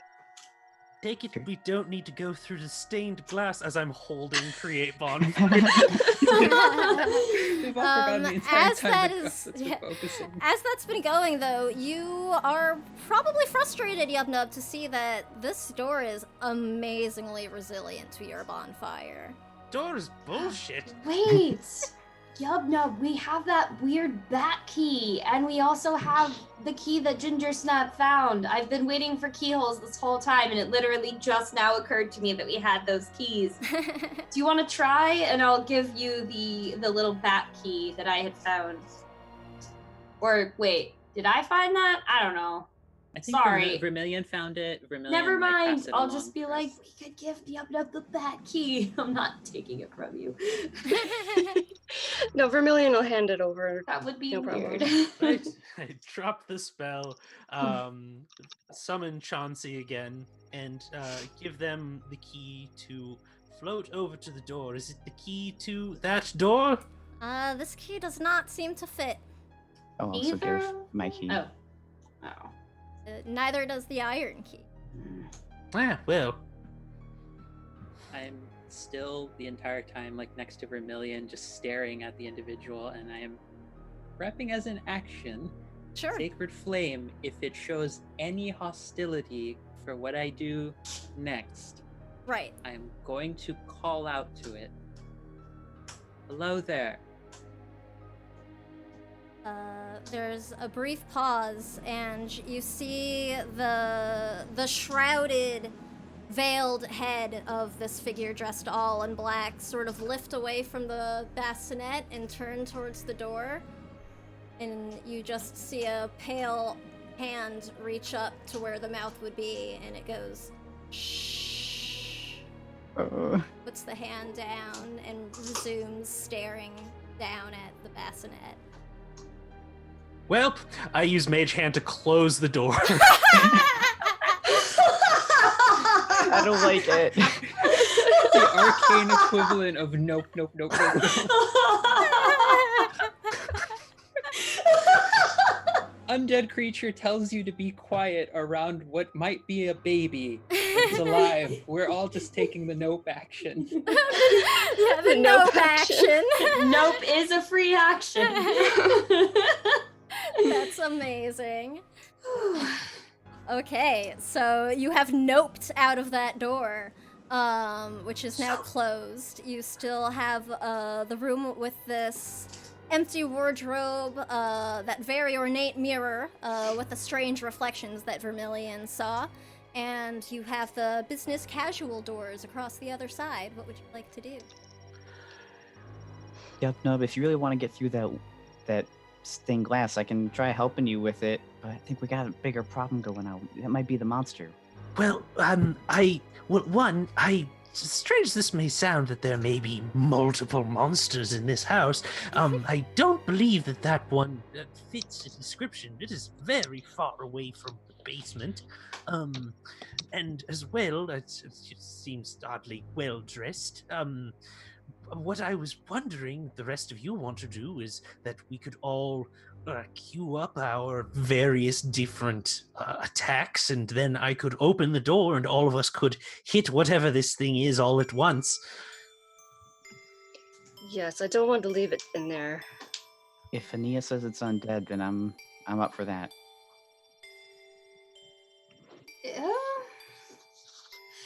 You see her like do the like starting and stopping saying motion like with her hands. I'm visibly doing that right now with my hands. That's describing it as well. And she like taps her stick just a couple times. She takes a big deep breath in. Let me go in first. It seems to just want quiet. Or actually, perhaps I shouldn't be the one to go in first, as I am the tallest one and I would block people's views. Perhaps one of us, and I point to myself and Ginger Snap, go in, because we are more protected than the rest of you. I will stay in the middle or back, so that if any harm comes to anyone, I can deal with it. But, yes, approve of that course of action. If it proves hostile, then we deal with it. But Okay. I told you I'll be at your side, but you know I'm not quiet. So, that's fair. Sam, I've just rolled a 17 religion check. Would I know what variety of undead this thing might look like? There's a bunch of different types of undead. Without getting a better look at it, it would be very hard to determine for sure what it Also, 5e out of Open the character door has slightly is. like 5e out of character has like 5 undead that are roughly the same thing with like Yeah. one different ability. So even Yep. if you did, Everything's a ghost. everything is a ghost, but it's not a ghost. This one died horribly. This one died horribly with a friend. This one Right. died swimming horribly. This one jumped off a cliff, but he gave a thumbs up as he went away. So those are all distinct undead. I would, however, like to know whether or not it's the zombie or the ghost that can scream you to death. That's fair. Who was gonna go in first? Was that Ginger Snap? Yeah, I got a lot of armor on and All small. right. I'm gonna touch you on the shoulder and be like, take a little help with you and I'll cast protection from evil on you for undead. So let me, sorry, I had like all of these spells queued up. Yeah, no and problem. then I bookmarked them. So if it attacks you, it has to do so at disadvantage. You cannot be charmed, frightened, or possessed by undead. And if you already are charmed, frightened, or possessed, you get advantage on any of your new saving throws, and it will last for 10 minutes. So you have 10 minutes worth of help against the undead. All right. Ania, darling, you want me to try talking to it, or why don't we do this? She'll use like her long sort of walking stick as like a prod to push open the door again. Because I imagine if a mage hand very casually did it, a like walking stick with like a crook on the end could do the same. Pushes it open. Hello there. We don't mean to cause any harm. We just want to know what's going on. There's no one here.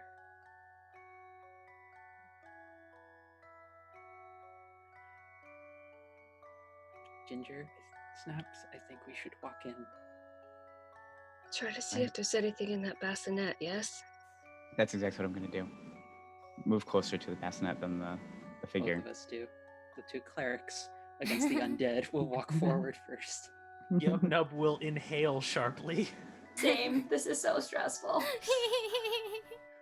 Okay, so Ginger Snap and Ania, the smallest and the tallest, take their steps into this darkened room and make your way across it to this shrouded bassinet. And as you approach, you see what looks like a small, baby-sized bundle of blankets wrapped tightly and resting through the gauzy canopy that's hanging over this bassinet.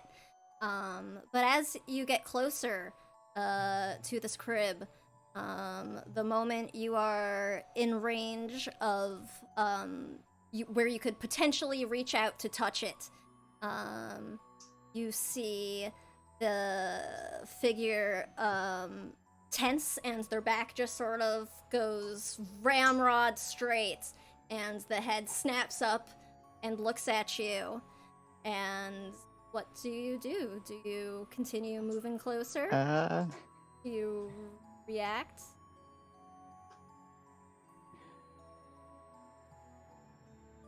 Get back! Get away from it! Get out of here! Get! Shoo! Like, you don't belong here! Get gone! Is this what you say to the creature? Yeah.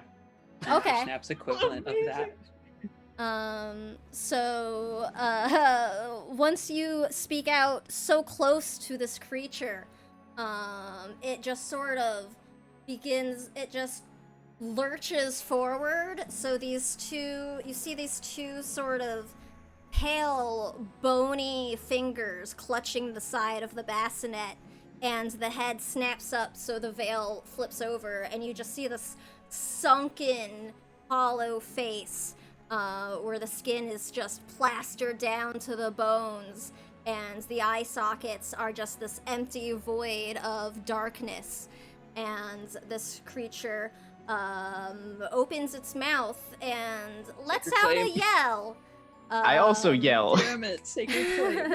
Also yelling. The moment it pulls back the hood and I see anything, Yeah. and I see any of that sacred flame, Sure, you were holding it. immediately. You were holding your sacred flame, so you All may of us were make holding your attack. everything. But Well, I would. it's a dexterity saving throw on the creature's Oh, turn. okay, dex save. Okay, That's 14. that'll fail with a 9. But I would also like everybody to make a wisdom save for me. Oh, jeez. Wisdom Wait. Two save. radiant damage. Wisdom Is- save. If Radiant. it's against being frightened, charmed, or possessed, Ginger Snap has advantage. Excellent. saying, So Ginger that's Snap, important. you do have advantage. Woohoo. I rolled a 7 plus 6, so 13. I rolled a 6 plus 4. So Wait, 10. hold on. How much damage was it? It was Ania? 2 radiant damage. 2 radiant. I did not roll very high. That's fine. Okay, and then your save was 13. 13. What were the other saves? I 23. rolled a total of 19. 19, 23, 10. Okay. I also got 10. All right. Anybody who rolled below a 13, so 13 or higher, you are okay. Oh, God. Anybody else is now afraid. Thank God for being trained in wisdom saving throws. Yes, you are going to be able to repeat your saving throw at the end of each of the creature's turns. And I would like everybody to please roll initiative. Okay. That's better. That's an 18 plus 1. That's a 19 on me. 16 for Vermilion. Saoirse has a 17. Hold on. 17 for Saoirse. 16 for Ginger Snap. 16 Ginger Snap. Okay. 16 Vermilion too. Vermilion, Twins. okay. And you two can decide who goes first. Vermilion's definitely faster. Okay, Vermilion first. And Ania? I had a 19. 19, and Yubnub. That would be a total of 9. 9 for Yubnub. Okay. All right, so top of the round now. We are starting with Ania. You okay there? Yep, I'm good. I'm just like this is within that range of like she's sworn against the undead, but she probably hasn't fought that many undead as of yet. Yeah. She is going to pivot around the creature so that she is giving everyone else clear sight of it. Okay. And she is just going to hit it again with Sacred Flame. So that's a DC 14 Dexterity saving throw for the creature. And that'll save with a 19. Damn it. And then she'll say, to Ginger Snaps, I promise I'm not leaving you, but this is dangerous. And bonus action, Hidden Step. She will tap her walking stick along the floor, and she is now invisible. Okay, excellent. Next up is Saoirse.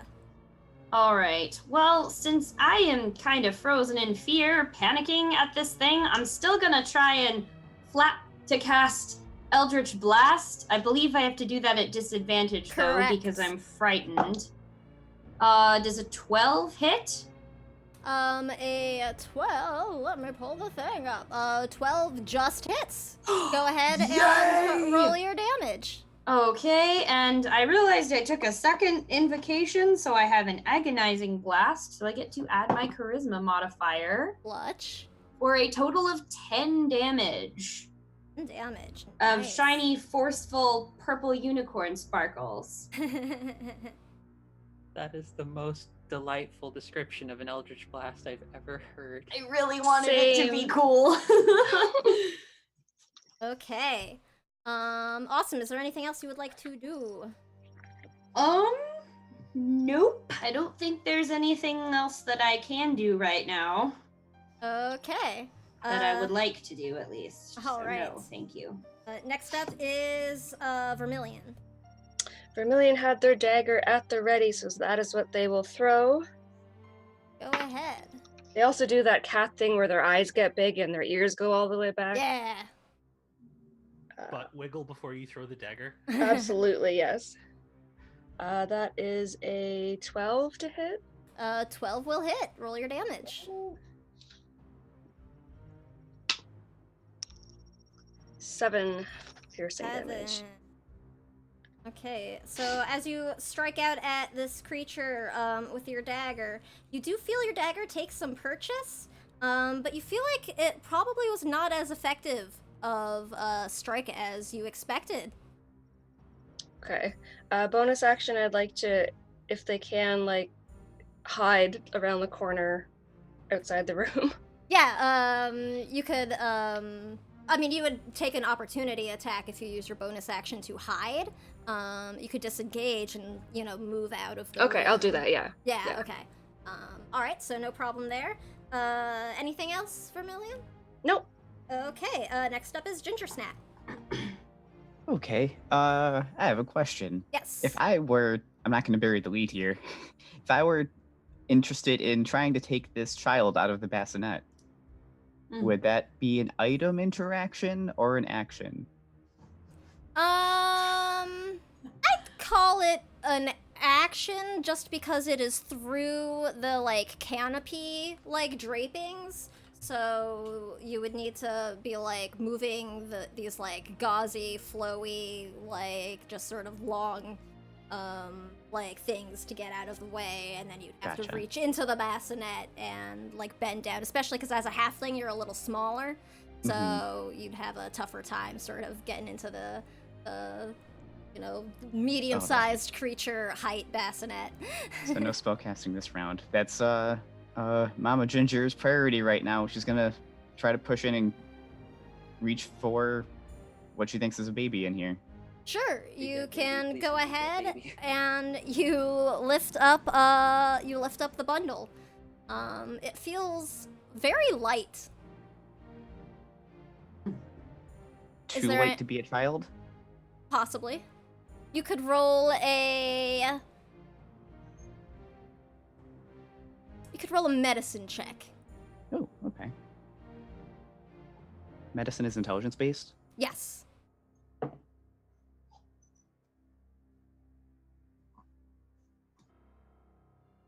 14.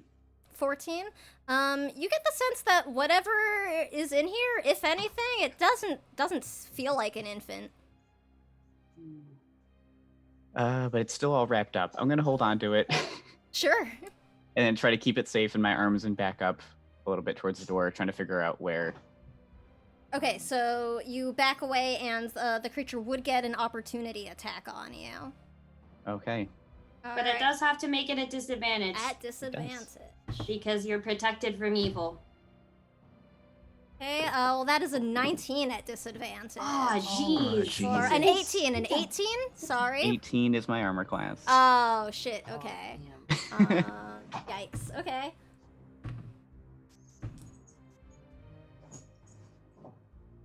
Jeez. Okay, well I just rolled max damage. Oh no. That's gonna be 18 necrotic damage. 18. Oh my god. Yes, and I need you to make a Constitution saving throw.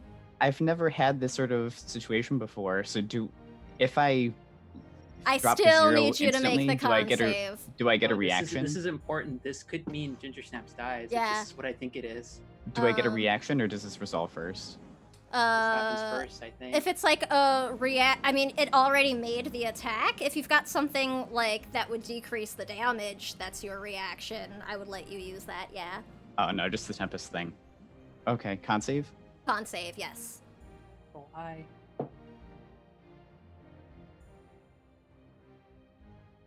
That is an 11.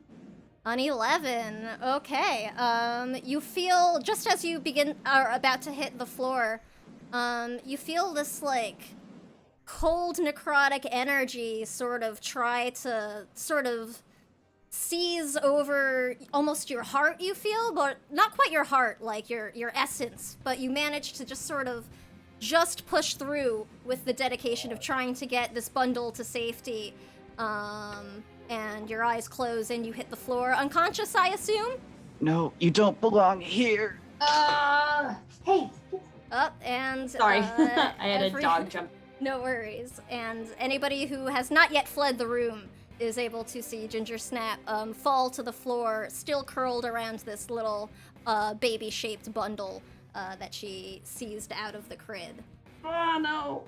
And next up is the creature's turn. Oh god. That wasn't even the creature's turn. No, that was the opportunity attack against Ginger Snap. Let's see. So, who was closest in the room? Who had entered it? Vermilion left the room. Ania, you are still in the room. Is that correct, or did you leave? I'm invisible though. So You're the only one that the invisible. creature can see is Ginger Snaps. Okay. No. The creature, however, you see the head sort of like jerk up, still in that like creepy, undead, like puppet with strings cut motion, and it looks towards the open door. and sort of floats its way across the room into the door. And who is standing at the doorway right now? Saoirse is standing in the doorway. Alright, it's gonna make its attack against Saoirse then. Any chance I could hit it as it's leaving my yeah, range? actually, I'll say it'll give you an opportunity attack for sure. It means you will no longer be invisible, however. I know. Okay. I also do that advantage because it doesn't see me. I rolled a 16 plus my modifier for my mace. Okay. is only 2, so that's 18. That'll hit. And it also rolled an 19 against Saoirse. So, Wait, against me?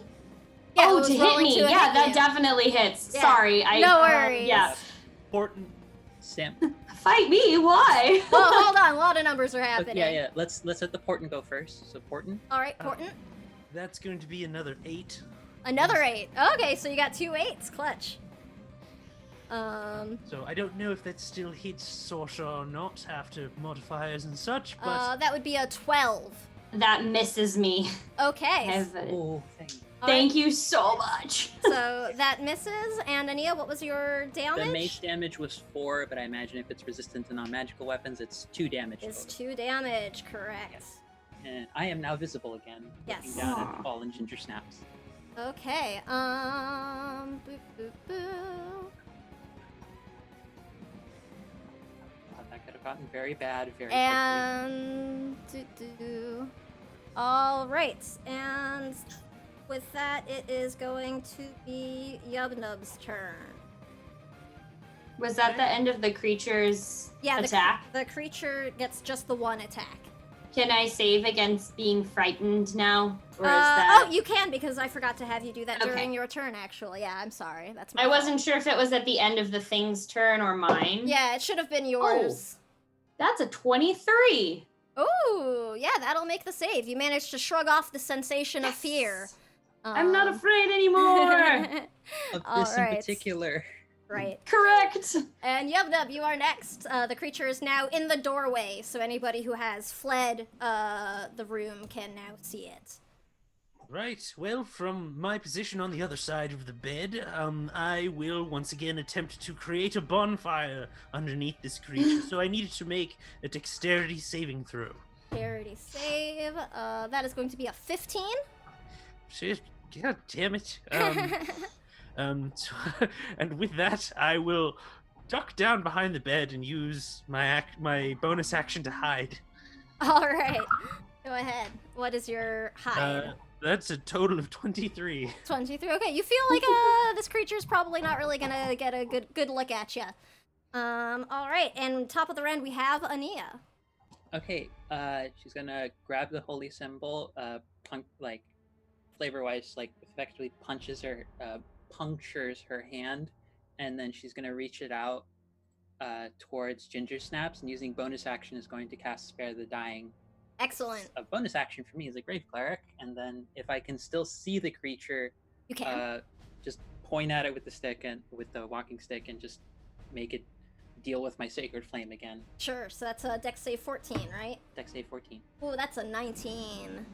Damn it! Yeah. So your Sacred Flame just sort of whizzes right by it and harmlessly fizzles out. Flames don't work on these things. Next up we have Saoirse. Okay. I am going to see my downed companion Ginger Snap on the floor and with one hand just point at her and cast another of the healing light. Sure thing. So Ginger Snap heals back 2 points of health. At least you're conscious. And then with my other hand, whoosh, Eldritch blast it again. Roll your attack. Oh yeah, it's 17 plus 4, so that's 21. Yeah, that'll hit. And that's gonna do a total of 7 unicorn force damage. Okay. Unicorn! Excellent. Okay. And next up, we have, or is that everything for you, Saoirse? Yes, it is. All right, next up is Vermilion.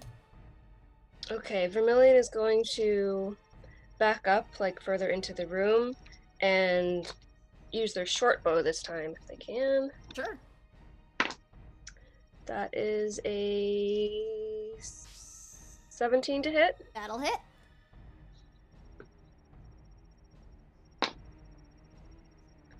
Okay, 10 piercing damage. And piercing. Wait, is it technically flanked right now by any chance? I don't actually usually do the flanking unless it's like a specified mechanic. Or Does do it you have mean anyone near it for the sneak sneak attack? attack? Yeah, for Yeah. sneak attack purposes, you have allies that are All scared of it. 10 feet. yeah Okay, that are so that's engaged. another 3 points of damage then. Okay. All right. Anything else for Million? Can they also hide behind the bed? Sure. Bonus action. Go ahead and roll another stealth. And next up will be Ginger Snaps. You do not need to make a death save because you have been spare the dying. And healed. Oh, and you have been healed. That's right. So Yes. Healing lights. all right. So Ginger Snap, what was your hide? Hmm? Not Ginger Snap. I'm sorry. Vermilion, what was your hide? Your stealth? 14. 14. Okay. And Ginger Oh, Snap. Yes. Can I roll to resist the fear? as Yes, well? go ahead. Sorry, Yubnub, if you were afraid, you could also roll from your last turn too. I did not ask. No, I got a nat 1. No. Despite Okay. my hiding, as a strategic measure, I am not in fact. I just wasn't sure. Okay, excellent. So, you are still afraid then, Vermilion, and Ginger Snaps. You come to consciousness on the floor. You may stand up with half of your movement, and you have your turn. I guess there's no real way of knowing if does this thing look injured at all? Does it look like it's fading, or still aggressively pursuing them? This creature, you get the sense that, maybe, it's starting to, sort of fade a bit. Some of the sort of jerky motions seem a little bit more wild right now.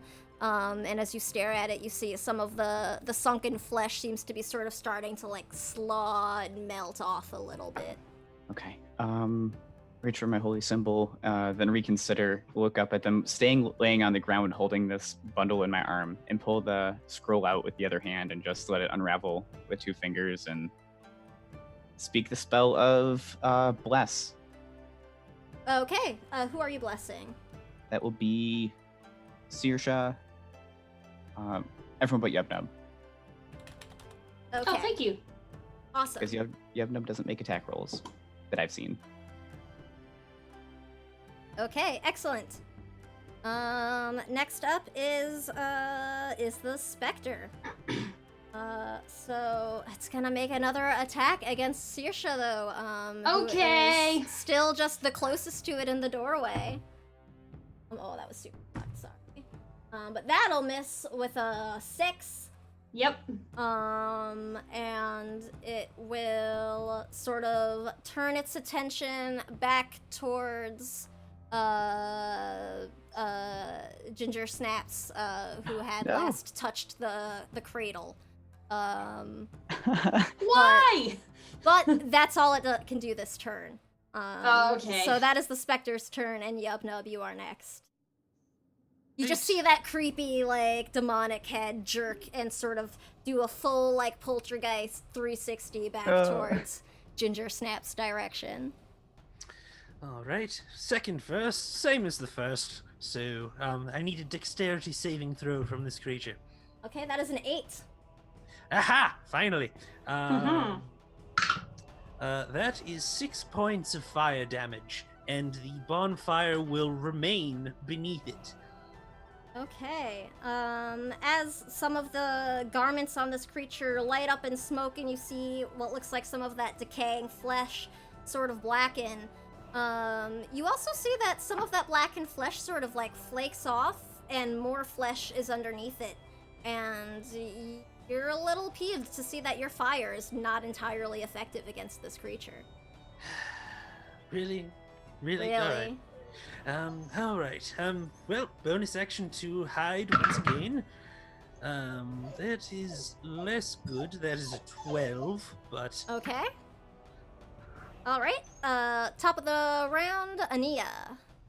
Ania, seeing that Ginger Snaps has blessed the party and just sort of seen that this thing is her, and it's like, all right, I think it's time to end this. And she'll sort of like puncture it around closer to around her wrists, and then like sort of take the streak, draw a line in the air, and then just sort of like raise her fist, smash her arm down, and sort of make it like it's a bolt of lightning, just made of blood, firing out at the creature. And I'm gonna cast a guiding bolt on it. Nice. Awesome. Roll your attack. So that's gonna be +6. That's gonna be 9 +6 plus bless +3, so 18 to hit. Yeah, that'll hit. Roll your Nice. damage. 8, 9, 12 points of radiant damage. 12. Okay. This creature is now looking very rough. As with that blast of radiant damage, you see the bits of black clothing smoldering and smoking. You see bits of flesh begin to fall from the bones that remain behind, but the flesh sort of dissolves into dust and ash and disappears before it ever even reaches the floor. Anything else for you, That's it. Ania? All right, That's it. Saoirse, you're up next. Okay. Ginger Snap, are you still conscious?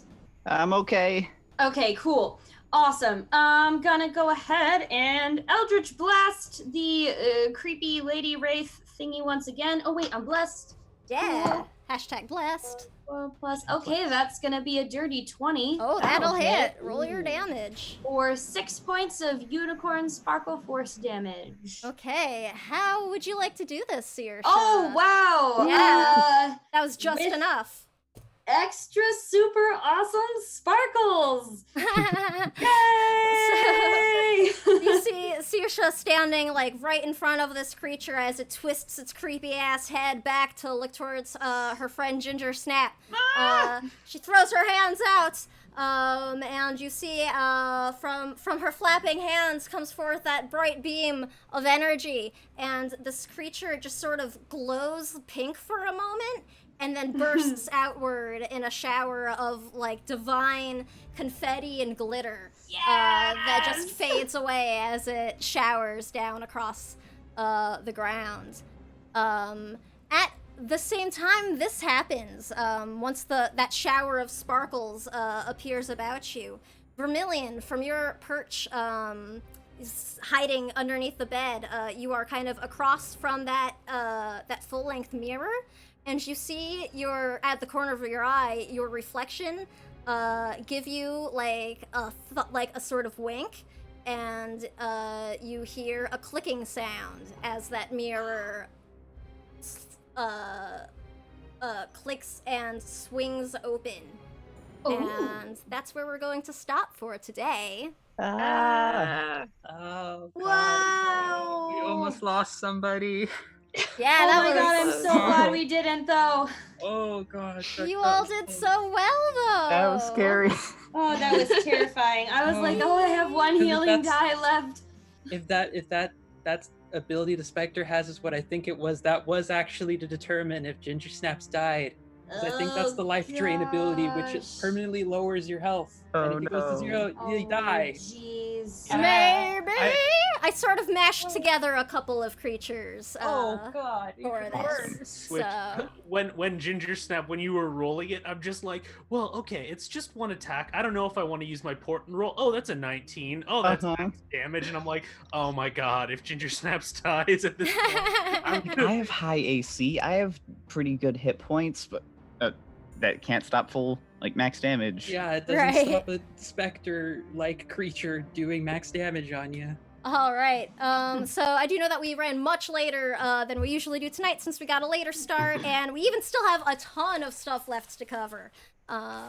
So I don't know, maybe I'll talk to y'all about if we want to try and do like a bonus thing so we don't necessarily have to rush through that last night. We'll figure it out offline. Cool. But for now, real quick, let's just go around, just let everybody know, who you are, where we can find you, anything you want to promote. We will go in opposite direction this time. Or actually, no, Nymeria, I know you need to get going.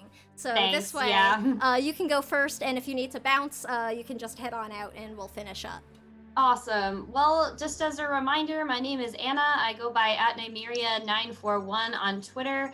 I work with Tyler on Dots RPG, which is improving accessibility for tabletop RPGs for blind and visually impaired players. So yeah, you can find me on Twitter screaming about how much I love Dungeons and Dragons and writing and books and geek stuff like that. So thank you, everybody. See you next time.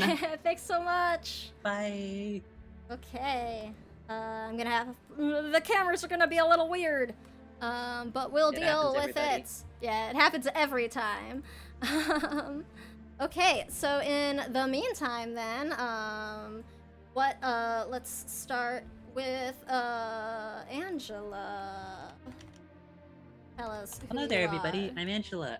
You can find me a lot of the time over on the Welcome to the Party Twitch channel, where on Fridays I play in the Let Sleeping Angels Lie campaign as a much gruffer fighter dragonborn with a lot of damage and a pole arm, and I now have a Holy Avenger, which is great.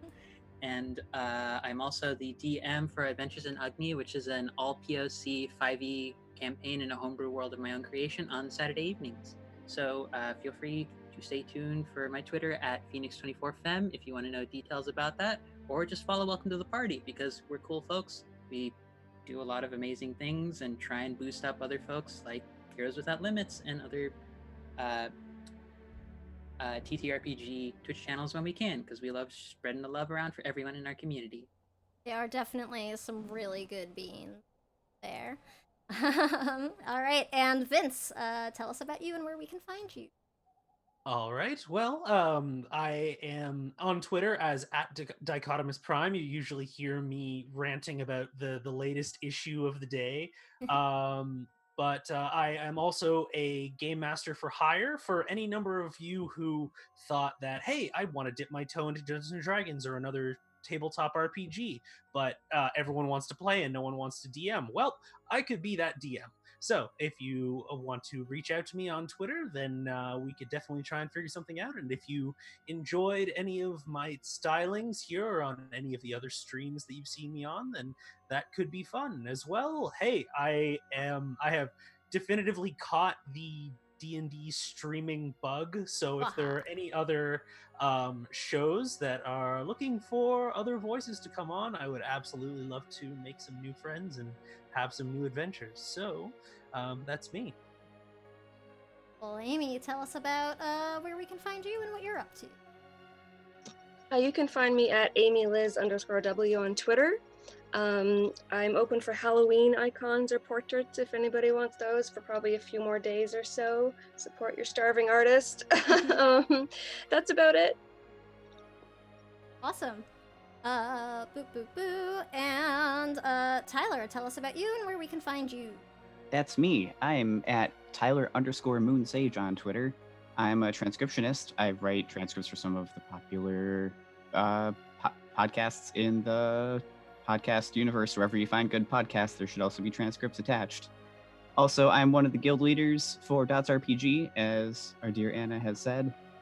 We are looking for people to help us out with making image descriptions for Braille and digital books. And we have a new program called ASL for RPG that we're looking for people to, specifically deaf and hard of hearing folks, to come make videos with us, make a video catalog of Science for Dungeons and Dragons terms that are not easy to fingerspell. They take up a lot of time.